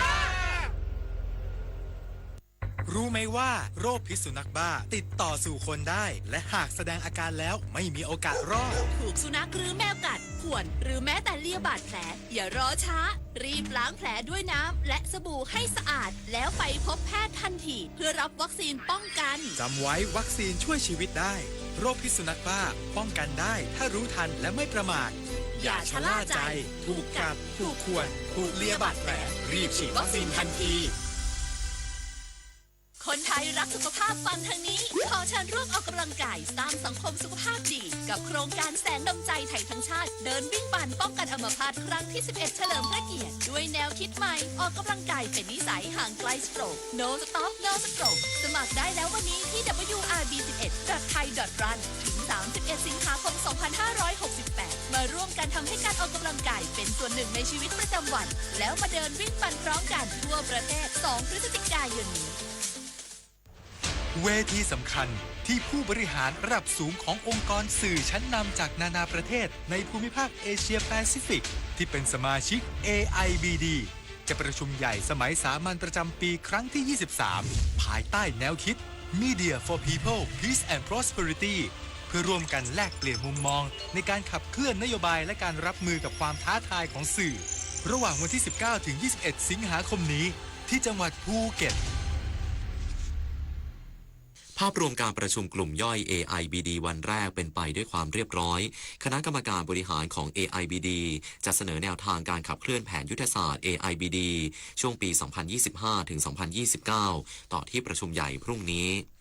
นางสุดฤทัยเลิศเกษมอธิบดีกรมประชาสัมพันธ์ในฐานะประธานคณะกรรมการบริหารของสถาบันพัฒนากิจการวิทยุโทรทัศน์แห่งเอเชียแปซิฟิกหรือ AIBD ซึ่งรับเป็นเจ้าภาพจัดการประชุมใหญ่สมัยสามัญประจำปี AIBD ครั้งที่ 23 ได้ร่วมประชุมคณะกรรมการบริหารของ AIBD เพื่อกำหนดทิศทางสื่อโดยยึดหลักพลังสื่อสร้างคนสร้างสันติสุขสู่สังคมยั่งยืนพร้อมร่วมพิจารณา ทบทวนการทำงานการใช้งบประมาณในปีที่ผ่านมารวมทั้งการคาดการณ์การใช้จ่ายงบประมาณในปีถัดไปเพื่อให้การดำเนินงานเป็นไปอย่างราบรื่นและพิจารณาแนวทางการขับเคลื่อนแผนยุทธศาสตร์ AIBD ช่วงปี 2025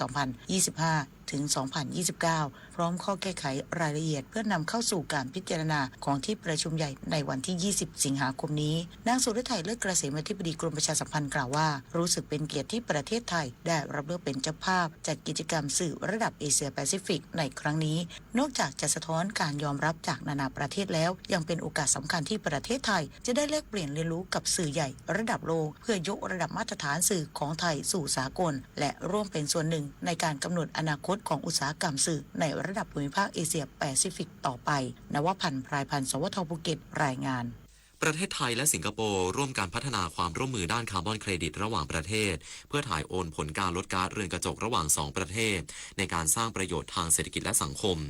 นายเฉลิมชัยศรีอ่อนรัฐมนตรีว่าการกระทรวงทรัพยากรธรรมชาติและสิ่งแวดล้อมของไทยพร้อมด้วยนายตันซีเหล่งรัฐมนตรีว่าการกระทรวงแรงงานและรัฐมนตรีกำกับดูแลด้านพลังงานและวิทยาศาสตร์และเทคโนโลยีประจำกระทรวงการค้าและอุตสาหกรรมของสิงคโปร์ร่วมกันลงนามในข้อตกลงด้านคาร์บอนเครดิตระหว่างประเทศภายใต้ข้อ 6 ของความตกลงปารีสระหว่างรัฐบาลแห่งราชอาณาจักรไทยกับรัฐบาลแห่งสาธารณรัฐสิงคโปร์เพื่อมุ่งเน้นการถ่ายโอนผลการลดก๊าซเรือนกระจกระหว่างประเทศจากการดำเนินโครงการลดก๊าซเรือนกระจกที่สอดคล้องกับเป้าหมายการมีส่วนร่วมที่ประเทศกำหนดหรือ NDC ร่วมกับนานาชาติซึ่งมีส่วนสำคัญต่อการส่งเสริมมาตรการลดก๊าซเรือนกระจกภายในประเทศขับเคลื่อนสู่การบรรลุเป้าหมายความเป็นกลางทางคาร์บอนและการปล่อยก๊าซเรือนกระจกสุทธิเป็นศูนย์ควบคู่กับการสร้างประโยชน์ทางเศรษฐกิจและสังคมจากการดำเนินงานอย่างยั่งยืนซึ่งความร่วมมือครั้งนี้เป็นการยกระดับการดำเนินงานด้านการลดก๊าซเรือนกระจกระหว่างประเทศให้เกิดการลงทุนที่เอื้อต่อการพัฒนาเศรษฐกิจแบบคาร์บอนต่ำของไทย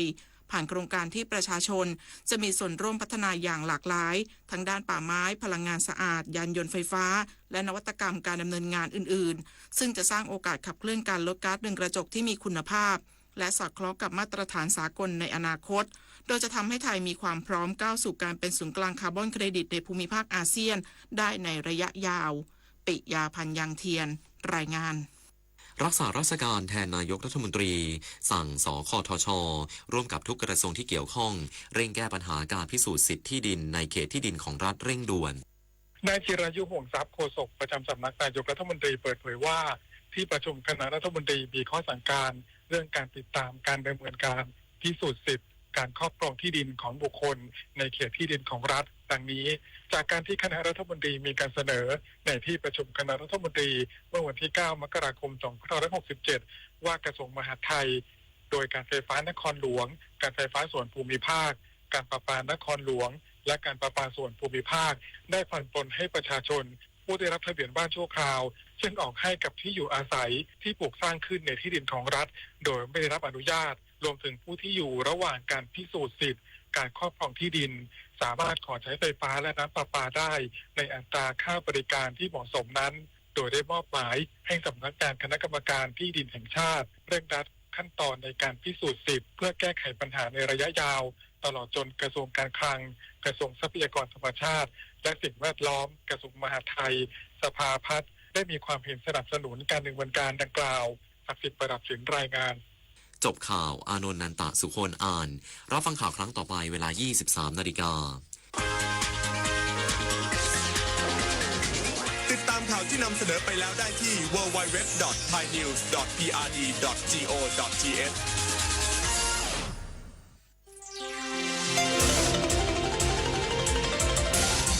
วิทยุแห่งประเทศไทยให้ความรู้กู้ความสุข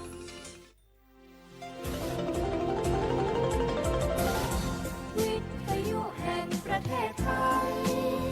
ให้ความรู้กู้ความสุข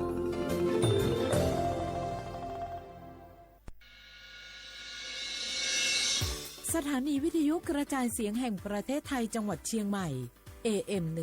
1476 กิโลเฮิรตซ์สถานีวิทยุภาคภาษาชาติพันธุ์แห่งเดียวในประเทศไทยที่มีความทันสมัยเชื่อถือได้สร้างอัตลักษณ์กลุ่มชาติพันธุ์สู่สากล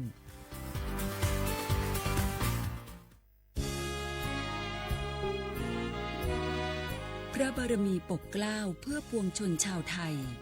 จากพระราชกรณียกิจนานับประการที่พระบาทสมเด็จพระเจ้าอยู่หัวและพระบรมวงศานุวงศ์ทรงทุ่มเทพระวรกายทรงงานอย่างไม่เหน็ดเหนื่อยเพื่อประโยชน์สุขของประสบนิกรจากโครงการหลวงสู่การพัฒนาแหล่งน้ำส่งเสริมการศึกษาและด้านสาธารณสุขที่มุ่งเน้นการพึ่งพาตนเองและการพัฒนาอย่างยั่งยืนทุกย่างพระบาทคือการทรงงานทุกพระราชดำริคือพลังแห่งการพัฒนา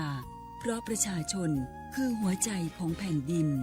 ร่วมเสริมสร้างความรักในสถาบันหลักของชาติโดยสำนักงานประชาสัมพันธ์ที่ 3 กรมประชาสัมพันธ์อยากรู้จังใครบ้างนะ7กลุ่มเสี่ยงฉีดวัคซีนไข้หวัดใหญ่ใช้สิทธิบัตรทองได้ไม่เสียค่าใช้จ่ายง่ายๆแค่ใช้แอปเป๋าตังค์ตรวจสอบสิทธิกดเลือกกระเป๋าสุขภาพก็รู้แล้วแถมจองคิวฉีดได้ด้วยที่สถานพยาบาลในระบบบัตรทอง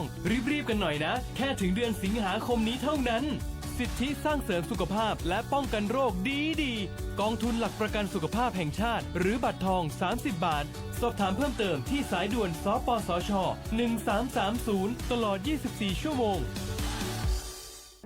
มะเร็งปากมดลูกรักษาได้ถ้าตรวจเจอระยะแรกหญิงไทยอายุ 30-59 ปีวันนี้รีบใช้สิทธิบัตรทองตรวจมะเร็งปากมดลูกได้ไม่เสียค่าใช้จ่ายติดต่อสถานพยาบาลในระบบบัตรทองหรือจองคิวตรวจผ่านแอปเป๋าตังค์เลือกกระเป๋าสุขภาพหรือขอรับชุดเก็บสิ่งส่งตรวจมะเร็งปากมดลูกด้วยตนเองที่ร้านยาและคลินิกการพยาบาลสอบถามเพิ่มเติมสายด่วนสปสช1330ตลอด24ชั่วโมง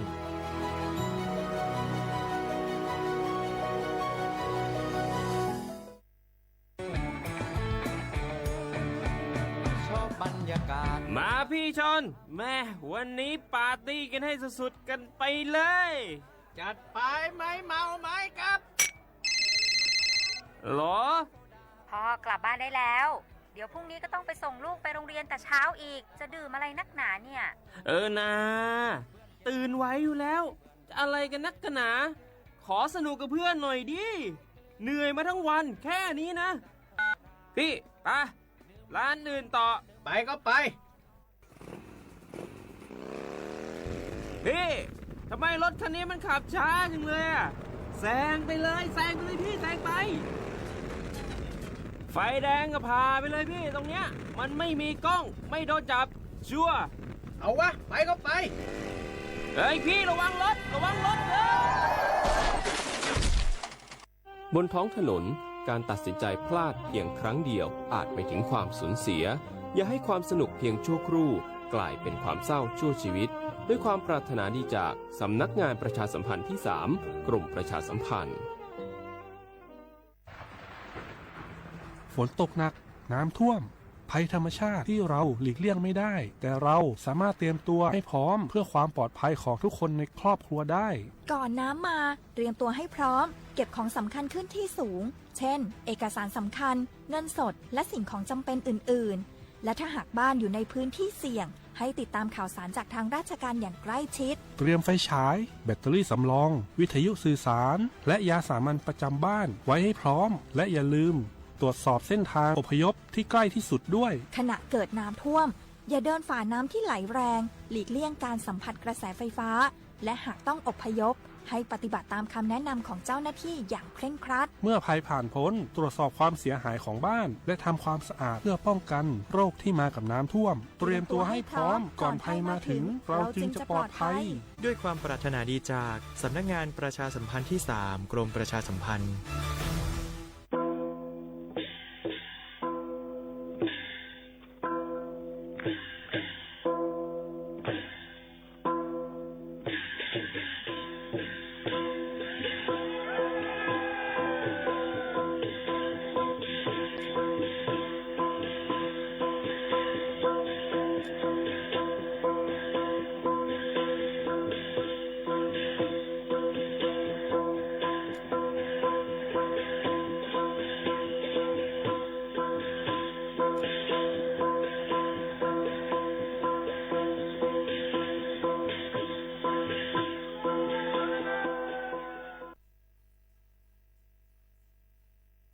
พี่น้องเขาสนใจใครปืนเผาผ่านตั้งห้องเปิดเสียงสวทเก้งใหม่ปั่นตั้งหูห่มปาดังมีดังซื้อถ่อมแจงแล้งหลีกว่าไก่ในปื้นตีเจดอนเก้งใหม่กับสืบมาเลยดี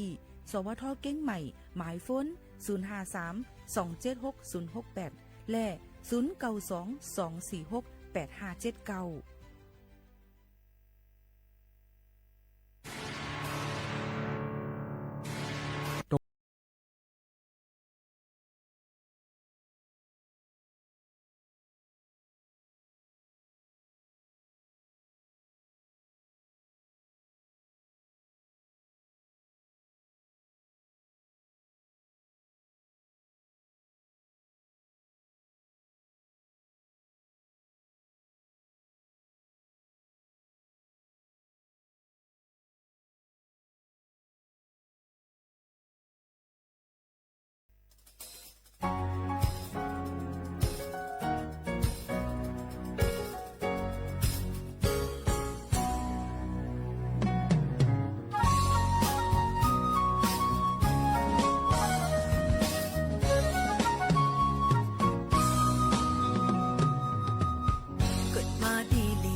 มาสุงค่ามาสุงพี่น้องผู้ยินถ่อมเสียงใต้ตั้งเสียงกูก็กูก้นค่ะทบกันตีเนอตอนการโฮงปล่อยเสียงสวทเก้งใหม่ AM 147กิโลเฮิรตซ์ค่ะทบจอมกันกูวันพอถึงมาข่าวยาม10 โมงถึง 11 โมงกลางเนอกลางค่ำอยู่จอมขาวหมูขาวนุ่นค่ะเป็นผู้จัดรายการเป็นอ้อยก็อ้อยเซพ่อแม่ปีๆน้องๆเฮาเขาอยู่ที่ในค่ะเนาะพี่น้องเฮาเขาค่ะซึ่งหือก็ลีค่ะสั่งว่าพ่อแม่ปีๆน้องๆเฮาเขาไล่ฮับฮู้ให้ไล่ยินถ่อมจ้อมกันเดี๋ยวนี้ก็มาอุกโอตรงตักจ้อมกันไล่ค่ะเนาะเฮาค่ะที่คัดเจอหาปันเจ้าหนังพ่อแม่ปีๆน้องๆเฮาเขานั่นในค่ะเนาะอันได้ฮู้จักจ้อมกันนั่นในค่ะเนาะก็เปิ้นนั้นแหละซึ่งคือก็ลีค่ะตอนตาในวันเมื่อในนั่นในก็เฮาค่ะก็คัดเจออยู่เป็นอ้อยก็อ้อยเซถึงมาในวันอังคารค่ะวันอังคารที่19เดือนธันวาคม2เฮงปลาย25ปีใต้2เฮง1ปากปลาย19ปีก็จะ1เฮง3ปากปลาย87คู่ถึงมาเดือนเก่าลวง11 ค่ำในวันเมื่อในค่ะเนาะพ่อแม่พี่น้องเขาค่ะอยู่จ้อมกันที่ในซิเฮาผู้จ้อมกันเอามาได้เป็นข่าวเงาอีสังกะเย้าในค่ะเนาะพี่น้องเขาค่ะคัดเจอเสือเฮียงเอามาฝากตอนถึงพ่อแม่ปีๆน้องๆเขาอยู่ตาเซนั่นค่ะเนาะข่าวเงาอ่อนตั้งและใกล้ๆมาลาดปันต้มหนังคึดตันนั่นเฮาค่ะได้เอามาลาดเกี่ยวกับไปลองฟิงฟ้าราศีในนั่นค่ะว่าเป็นไว้เจิ้งหือพ้องนะคะโซกาวงหวังในนั่นในก็พี่น้องเขาก็ได้ไลห่างเฮียนกันไว้หนังหือบ่ได้กว่าตาไปตั้งไล่ง่ายลมเจอในนั่นค่ะอำเป็นเพอีสังนั่นในค่ะเนาะเดี๋ยวก็ตีเลยลดเพกันด้วยกันมันเป็นข้าวฝนก็ตีย่อมลงมาอีกหนึ่งหลายๆอองตีค่ะเนาะในวันเมื่อในนะคะฝนก็ตีมีหัวปักมัน40ในปืนตีกล้วยเนี่ยค่ะพี่น้องเขาก็พวกนั้นแหละพี่น้องเขาก็ดีกว่าอะไรไปอะไรก็ตีเลยว่าอ่ำห้างห้ายเดี๋ยวก็ตีเลยว่านี่มันเป็นรองการคัดล่ามฝ่ายฟิงฟ้าหลาสีแก่หนังเก่าคณะก็เก็บไปยุ่มบดหนังเก่าคณะก็กะเพราะบนว่ามันนำนี่มันก็มาเตหนังเก่านะคะก็กะมันอ่ำตกอ่ำใจตกอยู่ก็กะได้ตกหมอกโหปักมันก็40นั่นค่ะในเข้าตั้ง7วันตั้งนานนั่นเนี่ยก็เตตกลงมานำมังปื้นติก็เปิ้นนั้นพี่น้องเขาหลายๆตีหลายๆตั้งก็ถูกลีไลไว้ฟังกันเสกำในเอามาฝากปันพ่อแม่ปีน้องๆเขากูก็กูก้นเจ้าหนังไหนค่ะพอเตมาตัวตั้งเมืองไต้คาลาในตั้งเมืองไต้เฮาคานั่นในถึงเงาไล่ฟิงฟ้าหลาสีนั่นในก็ในวันเมื่อในนั่นก็เตเลยว่าเตตก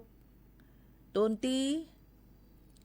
ลาเซียวเก่งตุงลังเคยนำจังหมู่เจตะคิเล็กนะคะเลยว่าตกหลายๆตีก็การลาเซียวได้ก็เตรียมปอดตกน้ำเต็มมีป้าเหลียดอีนะคะในวันเมื่อในนะคะเนาะหรือเสียนั่นหลายๆตีก็เตกัดเสียมกาเตมีฝนลมตกลงมาแถงค่ะฝากไว้ปั่นพ่อแม่ปีน้องๆเขาให้เลยฮับผู้ให้เลยยินถ่อมจอมกันในตอนการเฮาคาตีในจอมกันกูวันเจิงหนังไหนเยาค่ะพ่อแม่ปีน้องๆเขาค่ะเที่ยงลองหนึ่งในค่ะตีตั้งเมืองไต้ปอดห่องค่ะก็ยังตึกมีเพปังตึกซึกซือและหมักหลงตกแตกใส่ตีวันน้องปิงก้นวันลู่ตายกว่า1ก็เนี่ยค่ะเยาก็สั่งค่ะลู่กว่า1ต้นในค่ะอะไรมาเจ็บเพียงตั้งนำในค่ะเมื่อวันที่18เดือนธันวาคม2เฮงปลาย25ป่นมานั่นในค่ะเนาะยามไว้วันหมักหลงตกมาเสอในวันน้องปิงเซเว้งจอกแม่เมืองไต้ปอดห่องหลายก้นวันเลยลู่ตายกว่า1ก็เจ้าสั่งอ่อนป้า1ก็เลยเติมหมัดเจ็บนะคะย้อนน้อมอย่างนั้นเจ้าสั่งอ่อนได้เลยเติมหมัดเจ็บนะคะเนาะภูเขาในจุ่มบริหิตาเกี่ยวแม่ก่อน1ก็ลาตีจุ่มเงาหางเสียงใต้ในนั่นค่ะอันนี้ก็เอามาตีใต้ชีวิตอันไล่ค่ะเนาะมือนั่นก็ไว้วันหมอก2โมงปลายจำ3โมงนั่นหมักลงตกแตกใส่ในอึ่งน้องปิงบอกค่ะ6กำค่ะตกในปอกหาปอกเกี้ยงกุ้งและหิมวันเกี้ยงหนำมึงก้นวันกุ้งเกี้ยงก็1ไหลลู่ตายกว่าในนั่นค่ะก็เปิ้นในลองตั้งเจ้าในก็ว่าน้องปิงในมือเลือนป่นมากก็ตับซึกมันเอาหมักมาปล่อยใส่2ปอกก้นวันและตั้งก้นปลายเพอันลูกตั้งต่างตีต่างล้างมาในก็อ่อนกันปลายเพเนี่ยค่ะเกิดถังว่าเงาไล่ตีเย็นและอ่อนกันปอกมาขึ้นกุ้ยกาสัมญาเปิ้นมาปล่อยหมักลงเที่ยงเจิ้งหนังในค่ะก็เปิ้นนั้นแหละลองตั้งเจ้าในก็เฮาคาก็หลูเลยไว้ฟังกันกูตีกูตั้งในนั่นค่ะมือหนังดัง4ป้อก่อนย่าเปิ้นเอาเฮือมีนมาปล่อยหมักเที่ยงมีก้นหมัดเจ็บกว่า3ก็เจิ้งหนังในค่ะเฮ็ดให้มีลองสุกซักเต้ๆในนั่นค่ะพี่น้องเฮาเขาค่ะเนาะ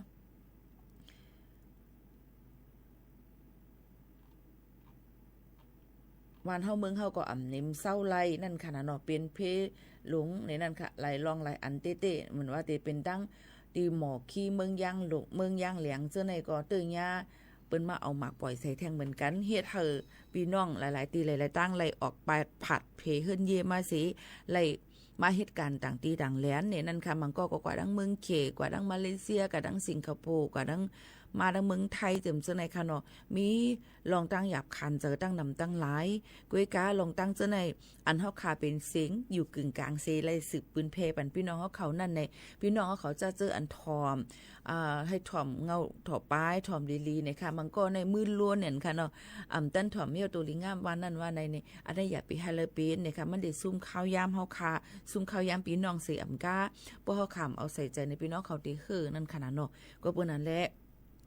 เพราะว่าเลยปลายผัดเพออกมานั่นในซึ่งเพราะเฮาค่ะลูกดีวันเฮาเมืองเฮาในวัดไว้เมืองเลยก็จะเลยใจเมืองนั่นด้วยการสังวัดเดกว่าต่างจึงเมืองในไว้เฮาอันมีนั่นสิปรับคำเมืองนั่นเนี่ยก็ตื้นตีไล่ส่งกว่าตีเลยว่าเฮ็ดแทงอันนึงนั่นค่ะเนาะมันก็ถามว่าเฮาเฮ็ดปรับคำเมืองจ่องไรเฮาเป็นนั้นเฮ็ดนั้นจ่องไรนะคะก็เปิ้นนั่นแหละลองตั้งอันในพี่น้องเฮาเขาก็หลูเลยฮู้ว่า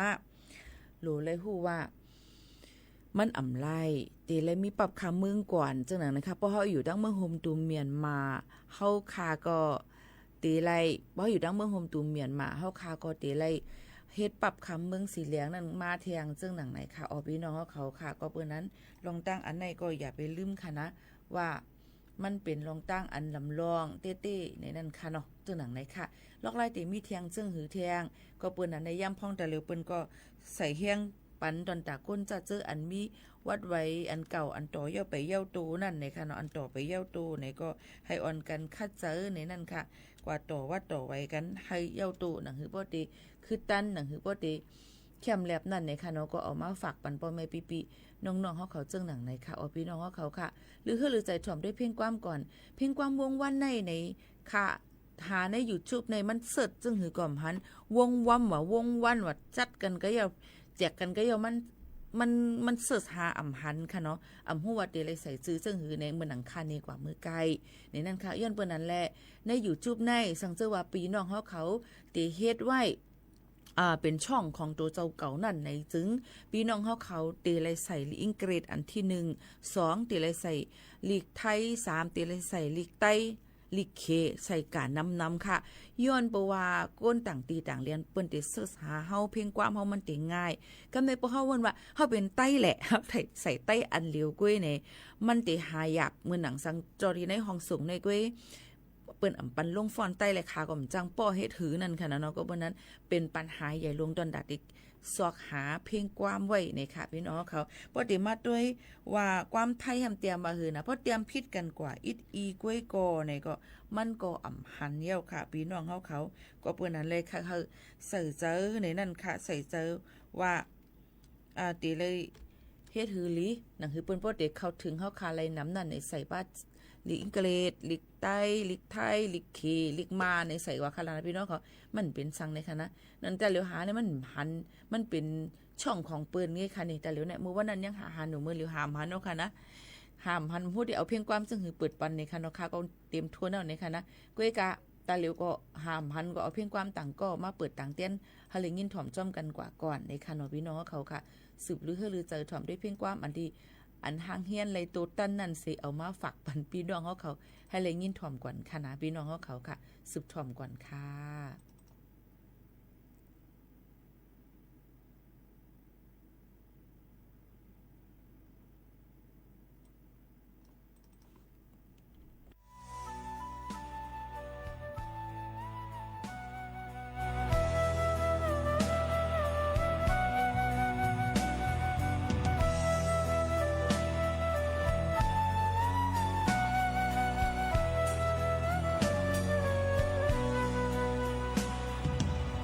นายมุ่งสุ่มสันลอยยาวสมนั้น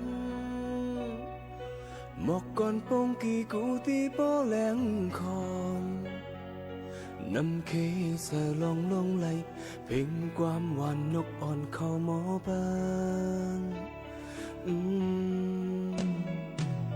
ป่าไม้ต้นแปบใหญ่ขับจอมเห็นลอยส่วนให้หน้าเขียวมุงเยี่ยมตัวหือแคบบางสีตีน่าจังเป็นตั้งห่างดีสภาวะเมืองใต้เยาเฮ้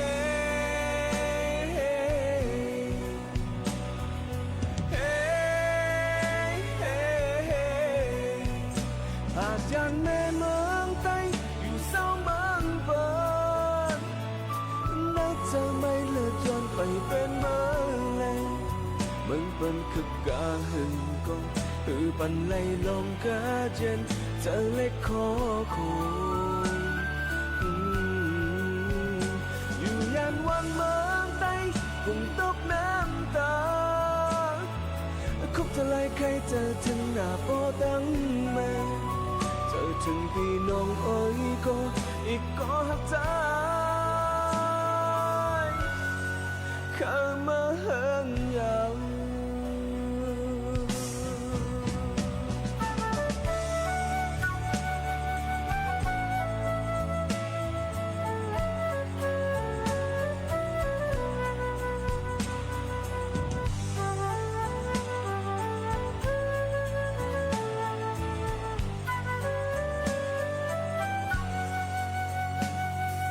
เสียงกองมองเสียงอุ่นลังมอมา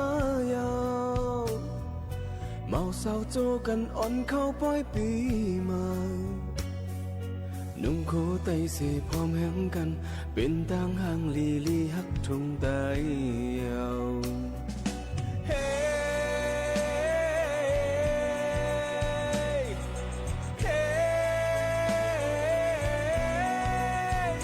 อาจารย์แม่เมืองไต้อยู่เศร้าเมืองเบิ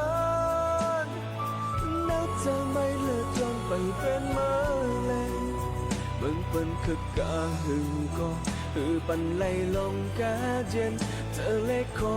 คงอยู่ยานวันเมืองไต้กุ่มตกน้ำตาคุกทลายใครเจอถึงหน้าโปตั้งแม่เจอถึงพี่น้องอ้อยก็อีกก็หักใจข้ามาถึงหาอาจารย์แม่เมืองไต้อยู่เศร้าเมืองเปิ้นน่าจะไม่เลิกจนไปเป็นเมื่อเลเมืองเปิ้นคือกาหึงก็คือปันไหลลงกาเจนเธอเล็กคมคออยู่ยานวังเมืองไต้กุ่มตกน้ำตาคุกทลายใครเจอถึงหน้าโปตั้งแม่เจอถึงพี่น้องอ้อยก็อีกก็หักใจข้ามาเฮิงยาว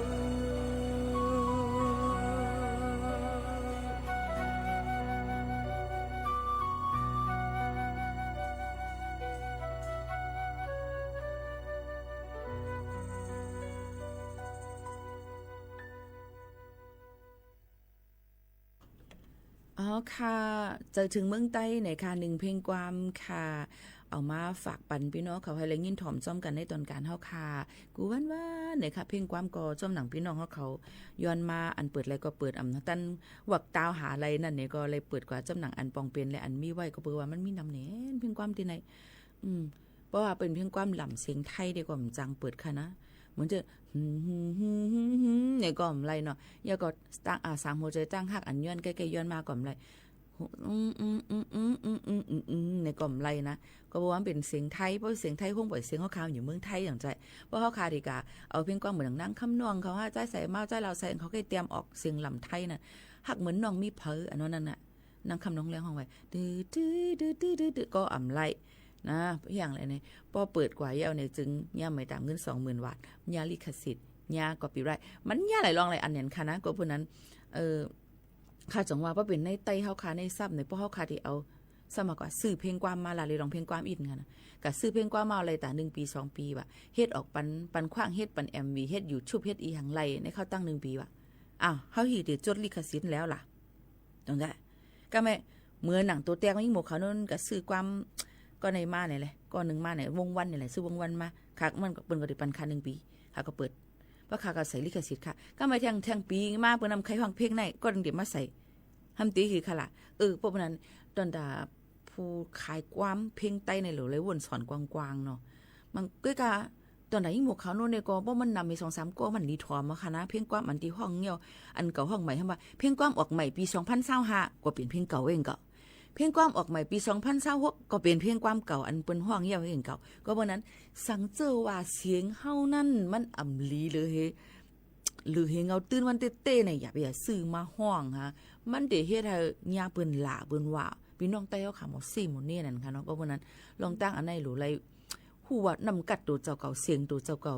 มีหมอกกะหือก็กะมันก็ว่าเฮามีเงินหลวงเฮาเคยห้องเรียนห้องรอก็นี่ก็เอาว่าค่ะก็กะว่าเฮาหลเลยวนว่าเมื่อไรเขาได้เปี้ยงปืนล่ะเนี่ยตัวหนังสังเพียงความเมาขาวไว้ก่อนก่อนนี้ตั้งก่อนนี้ก็ก่อนนี้ตั้งก่อนนี้ตั้งก่อนนี้ตั้งก่อนนี้ตั้งก่อนนี้ตั้งครับผมหมอห้องไปละกับพี่น้องเขาต้องหูก็เปิ้นนั้นก็เปิ้นห้องนำเนียนเฮ็ดจังได๋มันก็ว่าห้องกำหูในโลเนี่ยมันก็มันเฮามันแล้วเพราะเขาก็หมอห้องให้นั่นน่ะพี่น้องเขาค่ะก็มัน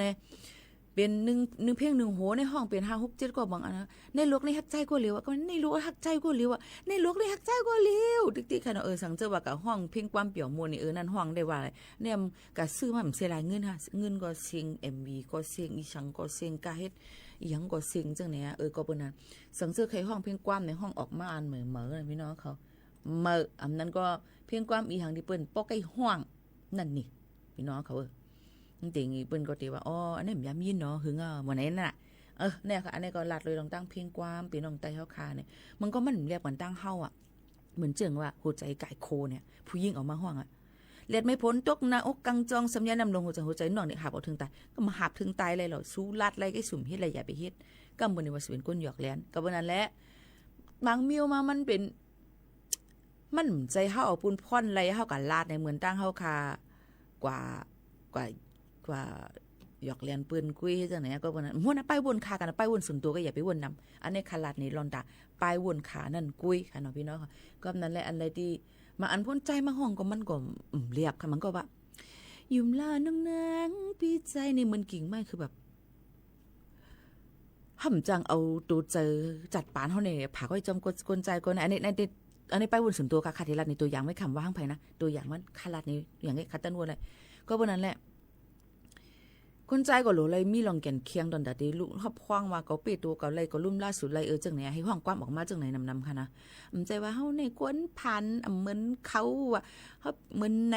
ลุ่มล่าสุดเลยแบบเฮาก็จะเอาจัดปานเฮากับผักไว้ดีสู้ค่ะก็วันนั้นลองตั้งจังไหนพี่น้องเขาหลู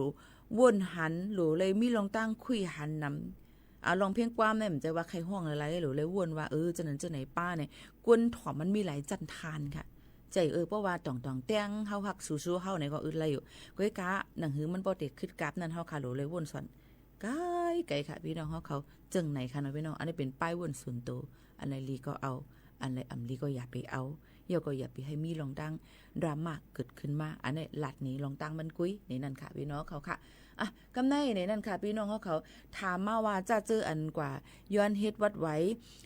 ลองยืนสถานะต่างดาวถาวรนั่นในนั่นค่ะพี่น้องเขาจ่องเปิ้นตึกเฮ็ดไว้อยู่อองตีลุงใจเว้งเผิงมันบางตีเปิ้นได้เอาจ้อมปอกจ้อมหมูวานกว่าบางตีเปิ้นก็ได้เอาจ้อมหนังไว้คิ้วกว่าจังหือก็ลิมันก็ได้เอาจ้อมหนังไว้คิ้วพี่น้องเขาหรือคึดตันจังหือก็กว่าเฮ็ดค่ะเดี๋ยวก็ตอนแต่พี่น้องเขาจะเจออันมีไว้วัดไว้ปรับคำเมือง CI อันป่นมาเอาประเภทการ CI อันป่นมานั่นไหนก็ใครเฮ็ดเป็น CI เป็นสีเหลืองจังได๋ก็ไล่นี่ค่ะกับสืบกว่าจ้อมหนังก็มานี่ในหน้าอันพี่น้องเขาหับคล้องไว้นั่นหยุ่มยำในตั้มใจเขานั่นก็ยินไว้ตีเขาตีนั่นในนั่นค่ะพี่น้องเขาค่ะหรือใจถ่อมได้เพียงความหวานหูถูกใจกันกวนขนาดพี่น้องเขาค่ะเพียงความอันนั้นชื่อว่าสังเมอหักกำบ่ได้เป็นมาแทงเพียงความขำเจ็บก่อนเร็วนะคะเพลงความหัวได้เป็นวงวันห้องไหวเนี่ยค่ะเนาะในก็ได้เป็นก็เตรียมเป็นใจน้องคือในสังเมอหักนะคะสิบนิ้วถ่อมได้ตึกปืนปล่อยเสียงกว่ามือ17 ชั่วโมงในก้อยค่ะ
อ๋อค่ะปอไม่พี่น้องๆเขาค่ะมาถ่อมด้วยขอความพี่น้องเขาตรงตักกันเขามาเพ่งความอ่ำปันย้อนยาวค่ะย้อนบวกอ่ำตั้นขึ้นยาว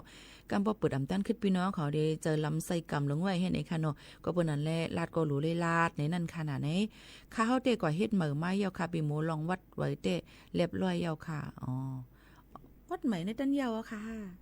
วัดใหม่ในตั้นยาวยาวค่ะย้อนถามอีกนึงวัดใหม่ได้เปิ้นวัดใหม่ในไว้ใหม่เมื่อไหร่ค่ะ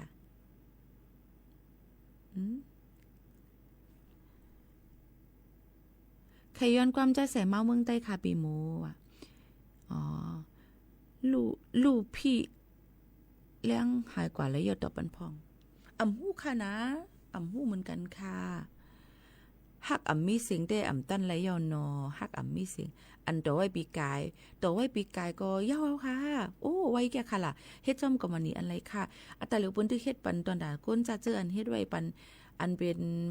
วัดเก่า CICQ เก่านั่นก็ค่ะเงินล่ะเนาะก็กะป้อไว้เฮ็ดวัดใหม่มีทั้งไม่ได้อันปีกายนั่นน่ะหันไปเยี่ยวค่ะนะเอาค่ะซึ่งคือกอลีค่ะจมๆค่ะเนาะลองวัดลองไว้พี่น้องเขาก็รู้ได้อ่อนกันเข้าใจอีกนึงมันก็ว่าเฮ็ดหยังไรเปิ้นเฮ็ดอยู่ติ๊กๆล่ะเปิ้นเกี่ยวเอาเงินเฮาเปิ้นเฮ็ดน่ะเพราะว่านั้นป้อเฮามีวัดมีไว้ป้อเปิ้นมายอบเฮาก็ใจลำเปิ้นก็ไม่ป้อเปิ้นเฮ็ดปันไว้สิซ้ำว่าเปิ้นเกี่ยวเอาเงินเฮาสู่ที่เอาจึงหือแทงก็บ่นั้นแหละอย่าไปมักกวางใส่ที่ค้าก็เลี้ยวมดๆกุ้ยนี่นั่นค่ะอีสังก็มาใส่กันในในหมักปองหมังไหลมะขามได้เป็นหมอยาเซียนยาเป็นกุลองตีให้พี่น้องเขาเฮ็ดปันไลอันปองเป็นไรนั่นตีเฮ็ดปันไลอยู่ค่ะนะก็เปิ้นนั้นพอพี่น้องเขาถามมาต้องตักกันเข้ามาปีมุกไม่ซุงคาปีคาย้อนตั้งสวเทียมอินจ่องไลในคำว่าคาวาไลโอในค่ะเดี๋ยวว่าลองตั้งจึงหือคาในก่อนค่ะกำเพราะคาว่าไลโอในได้กว่าใหญ่หมดแล้วนะมันหยาบย้อนเปิ้นนั้นแหละข้าก็รู้เลยพังโดนเจ้าเก่าไว้เหมือนกันในค่ะเนาะกลับมาในเฮ็ดพาสปอร์ตเมืองมันเสมาเฮ็ดการเมืองไทยจ่องไรค่า5ปีพาสปอร์ตเมืองมันได้เป็นไว้พาสปอร์ตสีแดงก็กับบ่ได้มาเฮ็ดได้ตื่นเตเลยมาลงเซ็นสายหมายตั้งเมืองจึงไทยเสสืบคึงปองให้สร้างกว่าจ้อมหนังคักตอนเปิ้นนะคะบ่มีวัดไว้สีแดงหลายๆเฮ็ดมาเฮ็ดการเมืองเปิ้นในบ่มีไว้เฮ็ดการเจ้าในอำไลก้มนำเป็นไว้สีแดงเป็นไว้ก้นมาแอวเหลก้นมาเฮียนหางมาหังมันก็ได้เป็นแทงคักตอนนึงจังนั้นก็กะบ่ลักอยู่เฮเฮาลังอยู่ไล่ล่ะเฮาไล่เฮ็ดเฮปีอันนั้นก็อยู่ที่ปีน้องเฮาเขาอันในคารัดซื้อๆเอาค่ะนะก็เปิ้นนั้นจ้อมหนังปักเปิงมันได้ก็เพราะวิไว้ปรับคำเมืองสีเหลืองหลายๆก็มาเหตุการณ์อำไลค่ะเดี๋ยวละเฮ็ดปรับคำเมืองไว้เหตุการณ์ดังเมืองจึงไทยเทียงอันนึงคบใจห่มกันกว่าจังไหนค่ะพี่น้องเขาค่ะจังไหนค่ะเนาะในก็ลองวัดลองไว้ลาดกว่าเย้าหน่อยค่ะเนาะก็อย่าลืมหน่อยค่ะตาเหลียวนั่นตั้งเป็นลองโควิด19ก็แพร่ล่ามมาแทงตั้งเป็นไข้หวัดใหญ่ก็แพร่ล่ามมาแทงตั้งเป็นไข้เลือดออกอันลูกตียุ่งมาจังไหนก็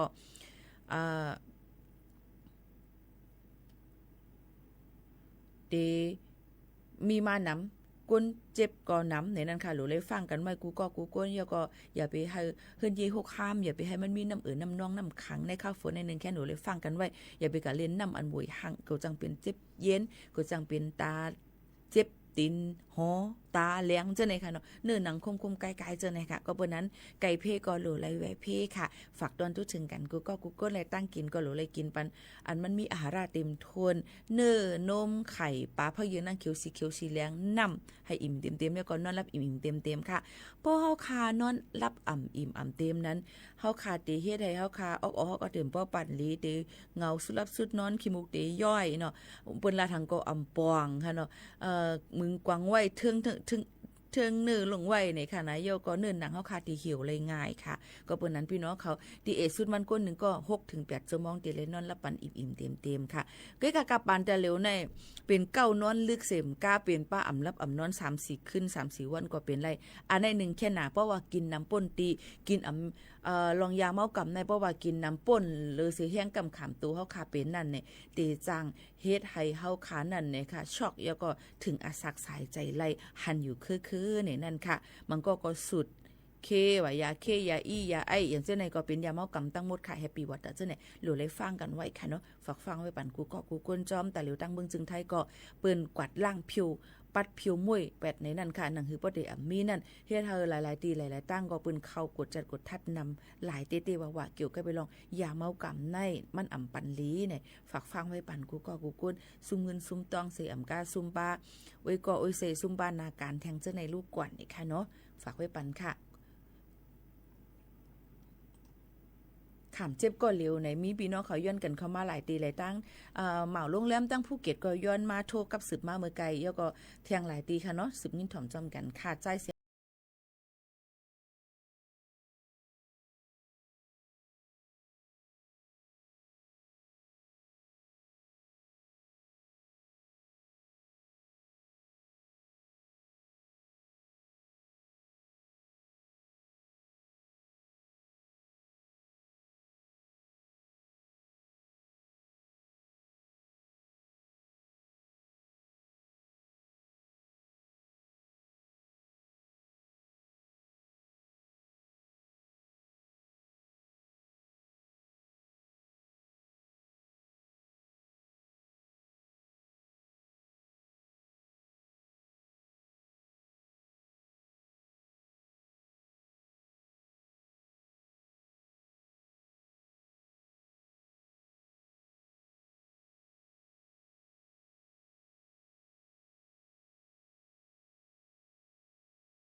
เนี่ยค่ะตั้งภูเก็ตเมาลงแล้วมาหลายตีหลายตั้ง TikTok จังไหนก็ย้อนมาเนี่ยนั่นค่ะเนาะบ่แม่ปีๆน้องๆเฮาเขาค่ะก็มาฝากตนจุดถึงกันและยินถ่อมจำกันขำเจ็บก็เร็วเนี่ยค่ะบางปอกบางเลยมานั่นตาดีกว่าเน่เปิ้นว่าก้อนนั้นเป็นในนี่แต่เฮาขำเจ็บก็เร็วหึมลีนะจังนั้นเดียวค่ะพี่น้องเขาก็เปิ้นนั่นแหละบ่เฮากว่ากันเน่ว่ามันเป็นนั้นมันเป็นในแล้วก็ที่นั้นที่ไหนเนี่ยก็อำลีก็เปิ้นนั่นแหละเก่าอำลีเนี่ยก็อย่าไปเน่ตัวเจ้าเก่าเนี่ยค่ะเนาะพี่น้องเนาะค่ะก็เปิ้นนั่นแหละ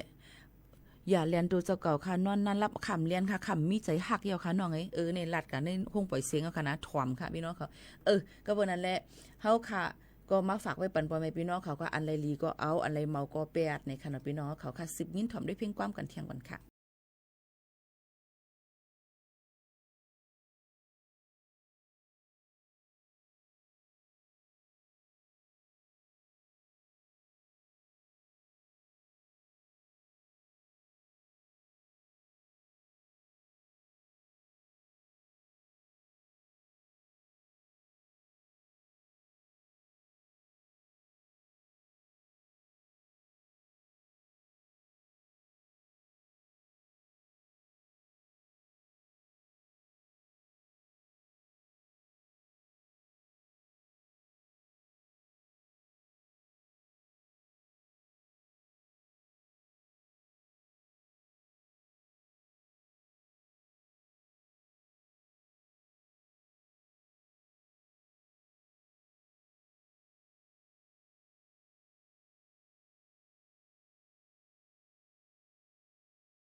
ค่ะบ่แม่บีๆน้องๆเฮาเขาค่ะ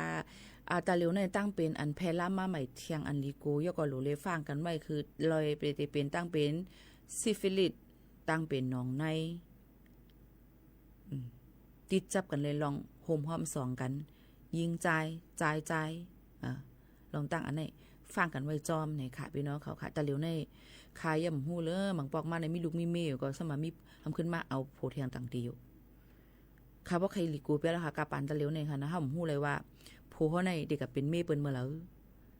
โพเขาในเด็กเป็นโพเปิ้นเมื่อแล้วอันนั้นเดมันก็ปกติเหมือนเก่าตะเหลียวในเจอกวนเขาค่ะในมันเรียกลายเลยง่ายเนี่ยเน้นขนาดเนาะพี่น้องเขาค่ะก็เปิ้นนั้นหรือฟังกันไว้ลองตั้งเป็นค่ะตั้งเป็นกะหลังตั้งเป็นเฮาตั้งเป็นซิฟิลิสตั้งเป็นอีสังอีสิงอันที่จับกันนั่งห่มกับมาตั้งเป็น HIV จิมเส้นในค่ะเนาะแพร่ล่ำนำเนี่ยหรือเลยฟังกันไว้ตึกเหตุการณ์สังเสียมว่าอำนั้นก็ใจตันนาอารมณ์มือพ่องนั่นอำขำเลยอำให้ห้ามเลยใจตัวเจ้าเก่าเนี่ยก็ใส่ถุงยางอนามัยค่ะเนาะคอนดอมใส่ถุงยางอนามัยเหตุการณ์เลยตั้งเป็นเหตุการณ์เลยลองผู้หญิงจับต้องเทียงลูกวันค่ะเนาะพี่น้องเขาค่ะในมาฝากไว้ปั่นกูก็ฟังกันไว้ในค่ะเนาะกูก้นค่ะก็เปื่อว่าเฮาฮู้อะไรรู้เมื่อไหร่ติปิ่นก็ซึ่งหือในอันนี้ต้องใจก็เปิ้นนั่นแหละหลูเลยฟังกันไว้นั่นตีลีหรือเสเปิ้นอย่าไปเปิ้นว่าตาเกาอย่าไปเฮ็ดตาเกาอย่าเฮ็ดนั่นเนี่ยอย่าไปเป็นลาหลีกูนั่นค่ะเพราะเปลี่ยนมาอ่ะมันหยาบในนั่นค่ะพี่น้องเขาฝากไว้ปั่นเจ้าหนังไหนค่ะพี่น้องเขาค่ะผัดยันพี่น้องเขาเมื่อกว่าเนี้ยค่ะมอนๆค่ะเมื่อสูงค่ะ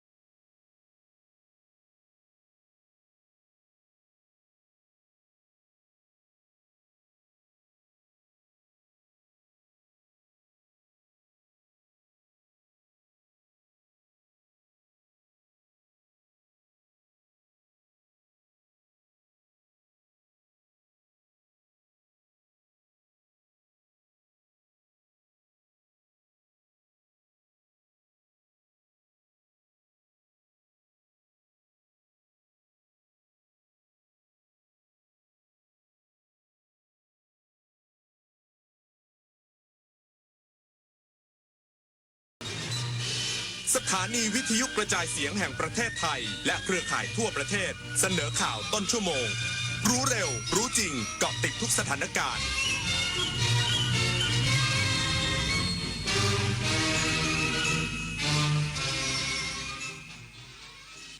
รับฟังข่าวต้นชั่วโมง 23 นาฬิกากับอานนท์นันตะสุคนครับศูนย์คุณธรรมร่วมกับ36หน่วยงานเตรียมจัดงานสมัชชาคุณธรรมแห่งชาติอีกสักครู่ก็มาติดตามรายละเอียดครับความใส่ใจเข้าใจของครอบครัวและสถานศึกษาคือภูมิคุ้มกันสำคัญในการที่จะหยุดปัญหาท้องไม่พร้อมได้ร่วมป้องกันการตั้งครรภ์ในเด็กและเยาวชนด้วยการสร้างความรู้ให้เด็กได้เข้าใจและตระหนักในคุณค่าของตัวเองมีเป้าหมายชีวิตมีทักษะที่จะปฏิเสธและหลีกเลี่ยงป้องกันได้อย่างถูกต้องเพื่อหยุดปัญหาท้องไม่พร้อม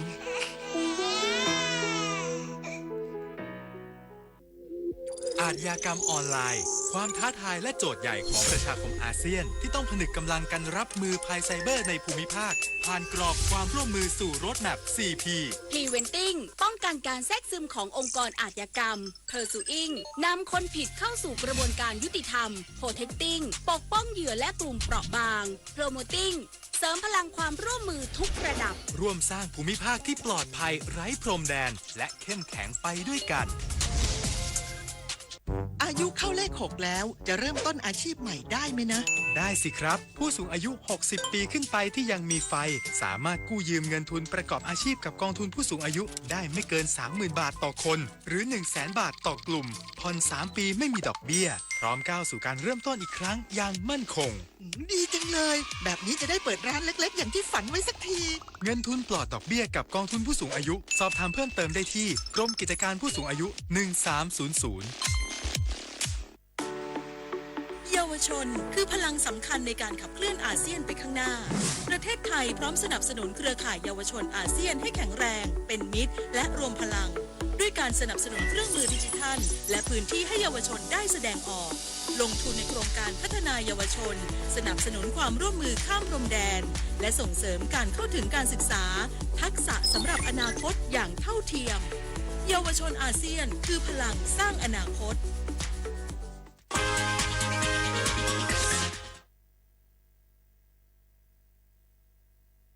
ศูนย์คุณธรรมร่วมกับ 36 หน่วยงานเตรียมจัดงานสมัชชาคุณธรรมแห่งชาติผลักดันครอบครัวและภาคีเครือข่ายเสริมสร้างประเทศไทยสู่สังคมคุณธรรมนายแพทย์สุริยะเดลทิปาตีผู้อำนวยการศูนย์คุณธรรมกล่าวว่าได้ร่วมกับ 36 หน่วยงานเตรียมจัดงานสมัชชาคุณธรรมแห่งชาติครั้งที่ 14เพื่อเป็นเวทีกลางการเชื่อมโยงเครือข่ายทางสังคมทุกภาคส่วนกำหนดแนวทางขับเคลื่อนคุณธรรมที่มุ่งสู่การพัฒนาที่ยั่งยืนและสอดคล้องกับยุทธศาสตร์ชาติด้านคุณธรรมและผลักดันข้อเสนอเชิงนโยบายด้านคุณธรรมที่สอดคล้องกับสถานการณ์สังคมปัจจุบันและการดำเนินงานของแผนปฏิบัติการด้านการส่งเสริมคุณธรรมแห่งชาติระยะที่ 2พุทธศักราช 2566 ถึง 2570 โดยปีนี้จัดขึ้นภายใต้แนวคิดพลังครอบครัวและภาคีเครือข่ายเสริมสร้างนิเวศคุณธรรมสู่การพัฒนาที่ยั่งยืนระหว่างวันที่ 21 ถึง 22 สิงหาคมนี้ณห้องแกรนด์ไดมอนด์บอลรูมฮอลล์ 4 อาคารศูนย์การประชุม Impact Forum เมืองทองธานีจังหวัดนนทบุรีแบ่งการจัดงานเป็น 2 ส่วนคือการจัดประชุมสัมมนาทางวิชาการสมัชชาคุณธรรมการอภิปรายนำเสนอสถานการณ์คุณธรรมของสังคมไทยผลสำเร็จการขับเคลื่อนแผนแม่บทส่งเสริมคุณธรรมแห่งชาติของกลไกส่งเสริมคุณธรรมทุกระดับโมเดลการขับเคลื่อนระบบเครดิตความดี Moral Credit และการจัดแสดงนิทรรศการตลาดนัดคุณธรรม120บูธเช่นโซนสถานการณ์คุณธรรมของสังคมไทยโซนนำเสนอผลงานการดำเนินงานด้านคุณธรรมขององค์กรภาคีร่วมจัดงานสมัชชาคุณธรรมมาริชโยรายงานเรือนจำกลางตากและโรงพยาบาลสมเด็จพระเจ้าตากสินมหาราชร่วมการจัดตั้งศูนย์การแพทย์แผนไทยและการฝึกวิชาชีพทักษะด้านการนวดแผนไทยให้กับผู้ต้องขังเรือนจำกลางตากเพื่อให้ผู้ต้องขังมีทักษะความรู้ประกอบอาชีพสุจริตภายหลังพ้นโทษ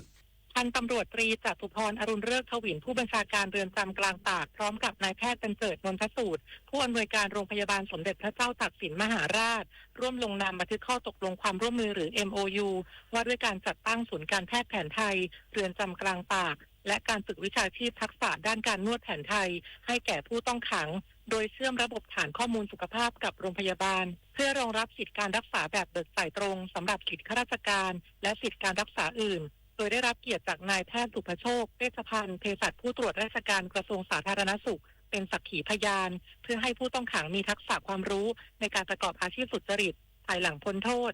สร้างโอกาสในการประกอบอาชีพพร้อมปลูกจิตสำนึกที่ดีสามารถกลับคืนสู่สังคมได้อย่างมีคุณภาพในอนาคตและยังเป็นศูนย์การแพทย์แผนไทยเพื่อรองรับประชาชนในพื้นที่จังหวัดตากที่มีความสะดวกปลอดภัยภายใต้มาตรฐานวิชาชีพพนพร ปรุณฤทธิ์รายงานสาธารณสุขอำนาจเจริญเร่งรณรงค์ฉีดพ่นสารเคมีกำจัดลูกน้ำยุงลายพร้อมแนะมาตรการ5 ป 1 ขอป้องกันไข้เลือดออกหลังพบผู้ป่วยโรคไข้เลือดออกเพิ่มสูงขึ้นต่อเนื่องนายแพทย์ปฐมพงศ์ปรุโปร่งนายแพทย์สาธารณสุขจังหวัดอำนาจเจริญเปิดเผยว่าสถานการณ์โรคไข้เลือดออกของจังหวัดอำนาจเจริญขณะนี้ยังพบผู้ป่วยรายใหม่เพิ่มขึ้นอย่างต่อเนื่องและสูงกว่าปีที่ผ่านมาตั้งแต่วันที่1 มกราคม 2568 จนถึงขณะนี้พบผู้ป่วยสะสม86 รายยังไม่มีผู้เสียชีวิตซึ่งต้องเร่งดำเนินการติดตามเฝ้าระวังป้องกันและควบคุมโรคโดยได้กำชับให้สาธารณสุขอำเภอองค์กรปกครองส่วนท้องถิ่นเร่งดำเนินการฉีดพ่นสารเคมีกำจัดลูกน้ำยุงลายภายในชุมชนโรงเรียนในเขตรับผิดชอบของแต่ละพื้นที่พร้อมแนะนำให้ประชาชนทำลายแหล่งเพาะพันธุ์ยุงลายและจัดการถ่ายน้ำภาชนะอย่างน้อยสัปดาห์ละ1 ครั้งตามหลัก5 ป 1 ขอรวมทั้งป้องกันไม่ให้ยุงกัดโดยนอนในมุ้งห้องที่มีมุ้งลวดหรือทายากันยุงพงศิริศรีหานามโสธรอำนาจเจริญรายงานจบข่าวอานนท์นันตะสุคนอ่านรับฟังข่าวครั้งต่อไปเวลา 6 นาฬิกา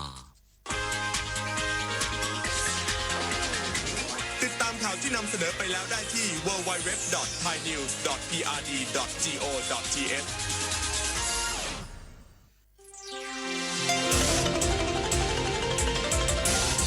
วิทยุแห่งประเทศไทยให้ความรู้กู้ความสุขต่อไปนี้ขอเชิญท่านฟังรายการเพื่อนฝันดำเนินรายการโดยจารุลินมุสิกพงศ์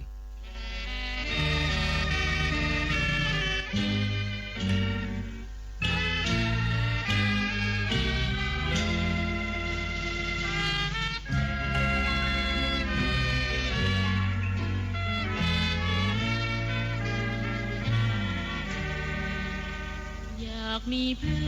อนร่วมฝันในวันนี้วันที่มีเสียงเพลงบรรเลงวอนเดี๋ยวออดอ้อนเดี๋ยวเรื่องอื่นแสนชื่นบานเดี๋ยวสักสานเดี๋ยวโศกซึ้งตรึงหาไทย ชั่วโมงที่ 2 ของเพื่อนฝันวันอังคารที่ 19 สิงหาคม 2568 ผู้ควบคุมเสียงยังคงเป็นสุวิทย์โสมนัสนะคะ ฟังเพลงจากยอดดอย คุณธนงศักดิ์ภักดีเทวาและคุณสุวัชชัยสุทธิมาขับร้องนำเป็นผลงานของพันโทนรงค์เดชนันทโพธิเดชและศาสตราจารย์ดรแมนรัตน์ศรีกรานนท์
รักเกียรติศักดิ์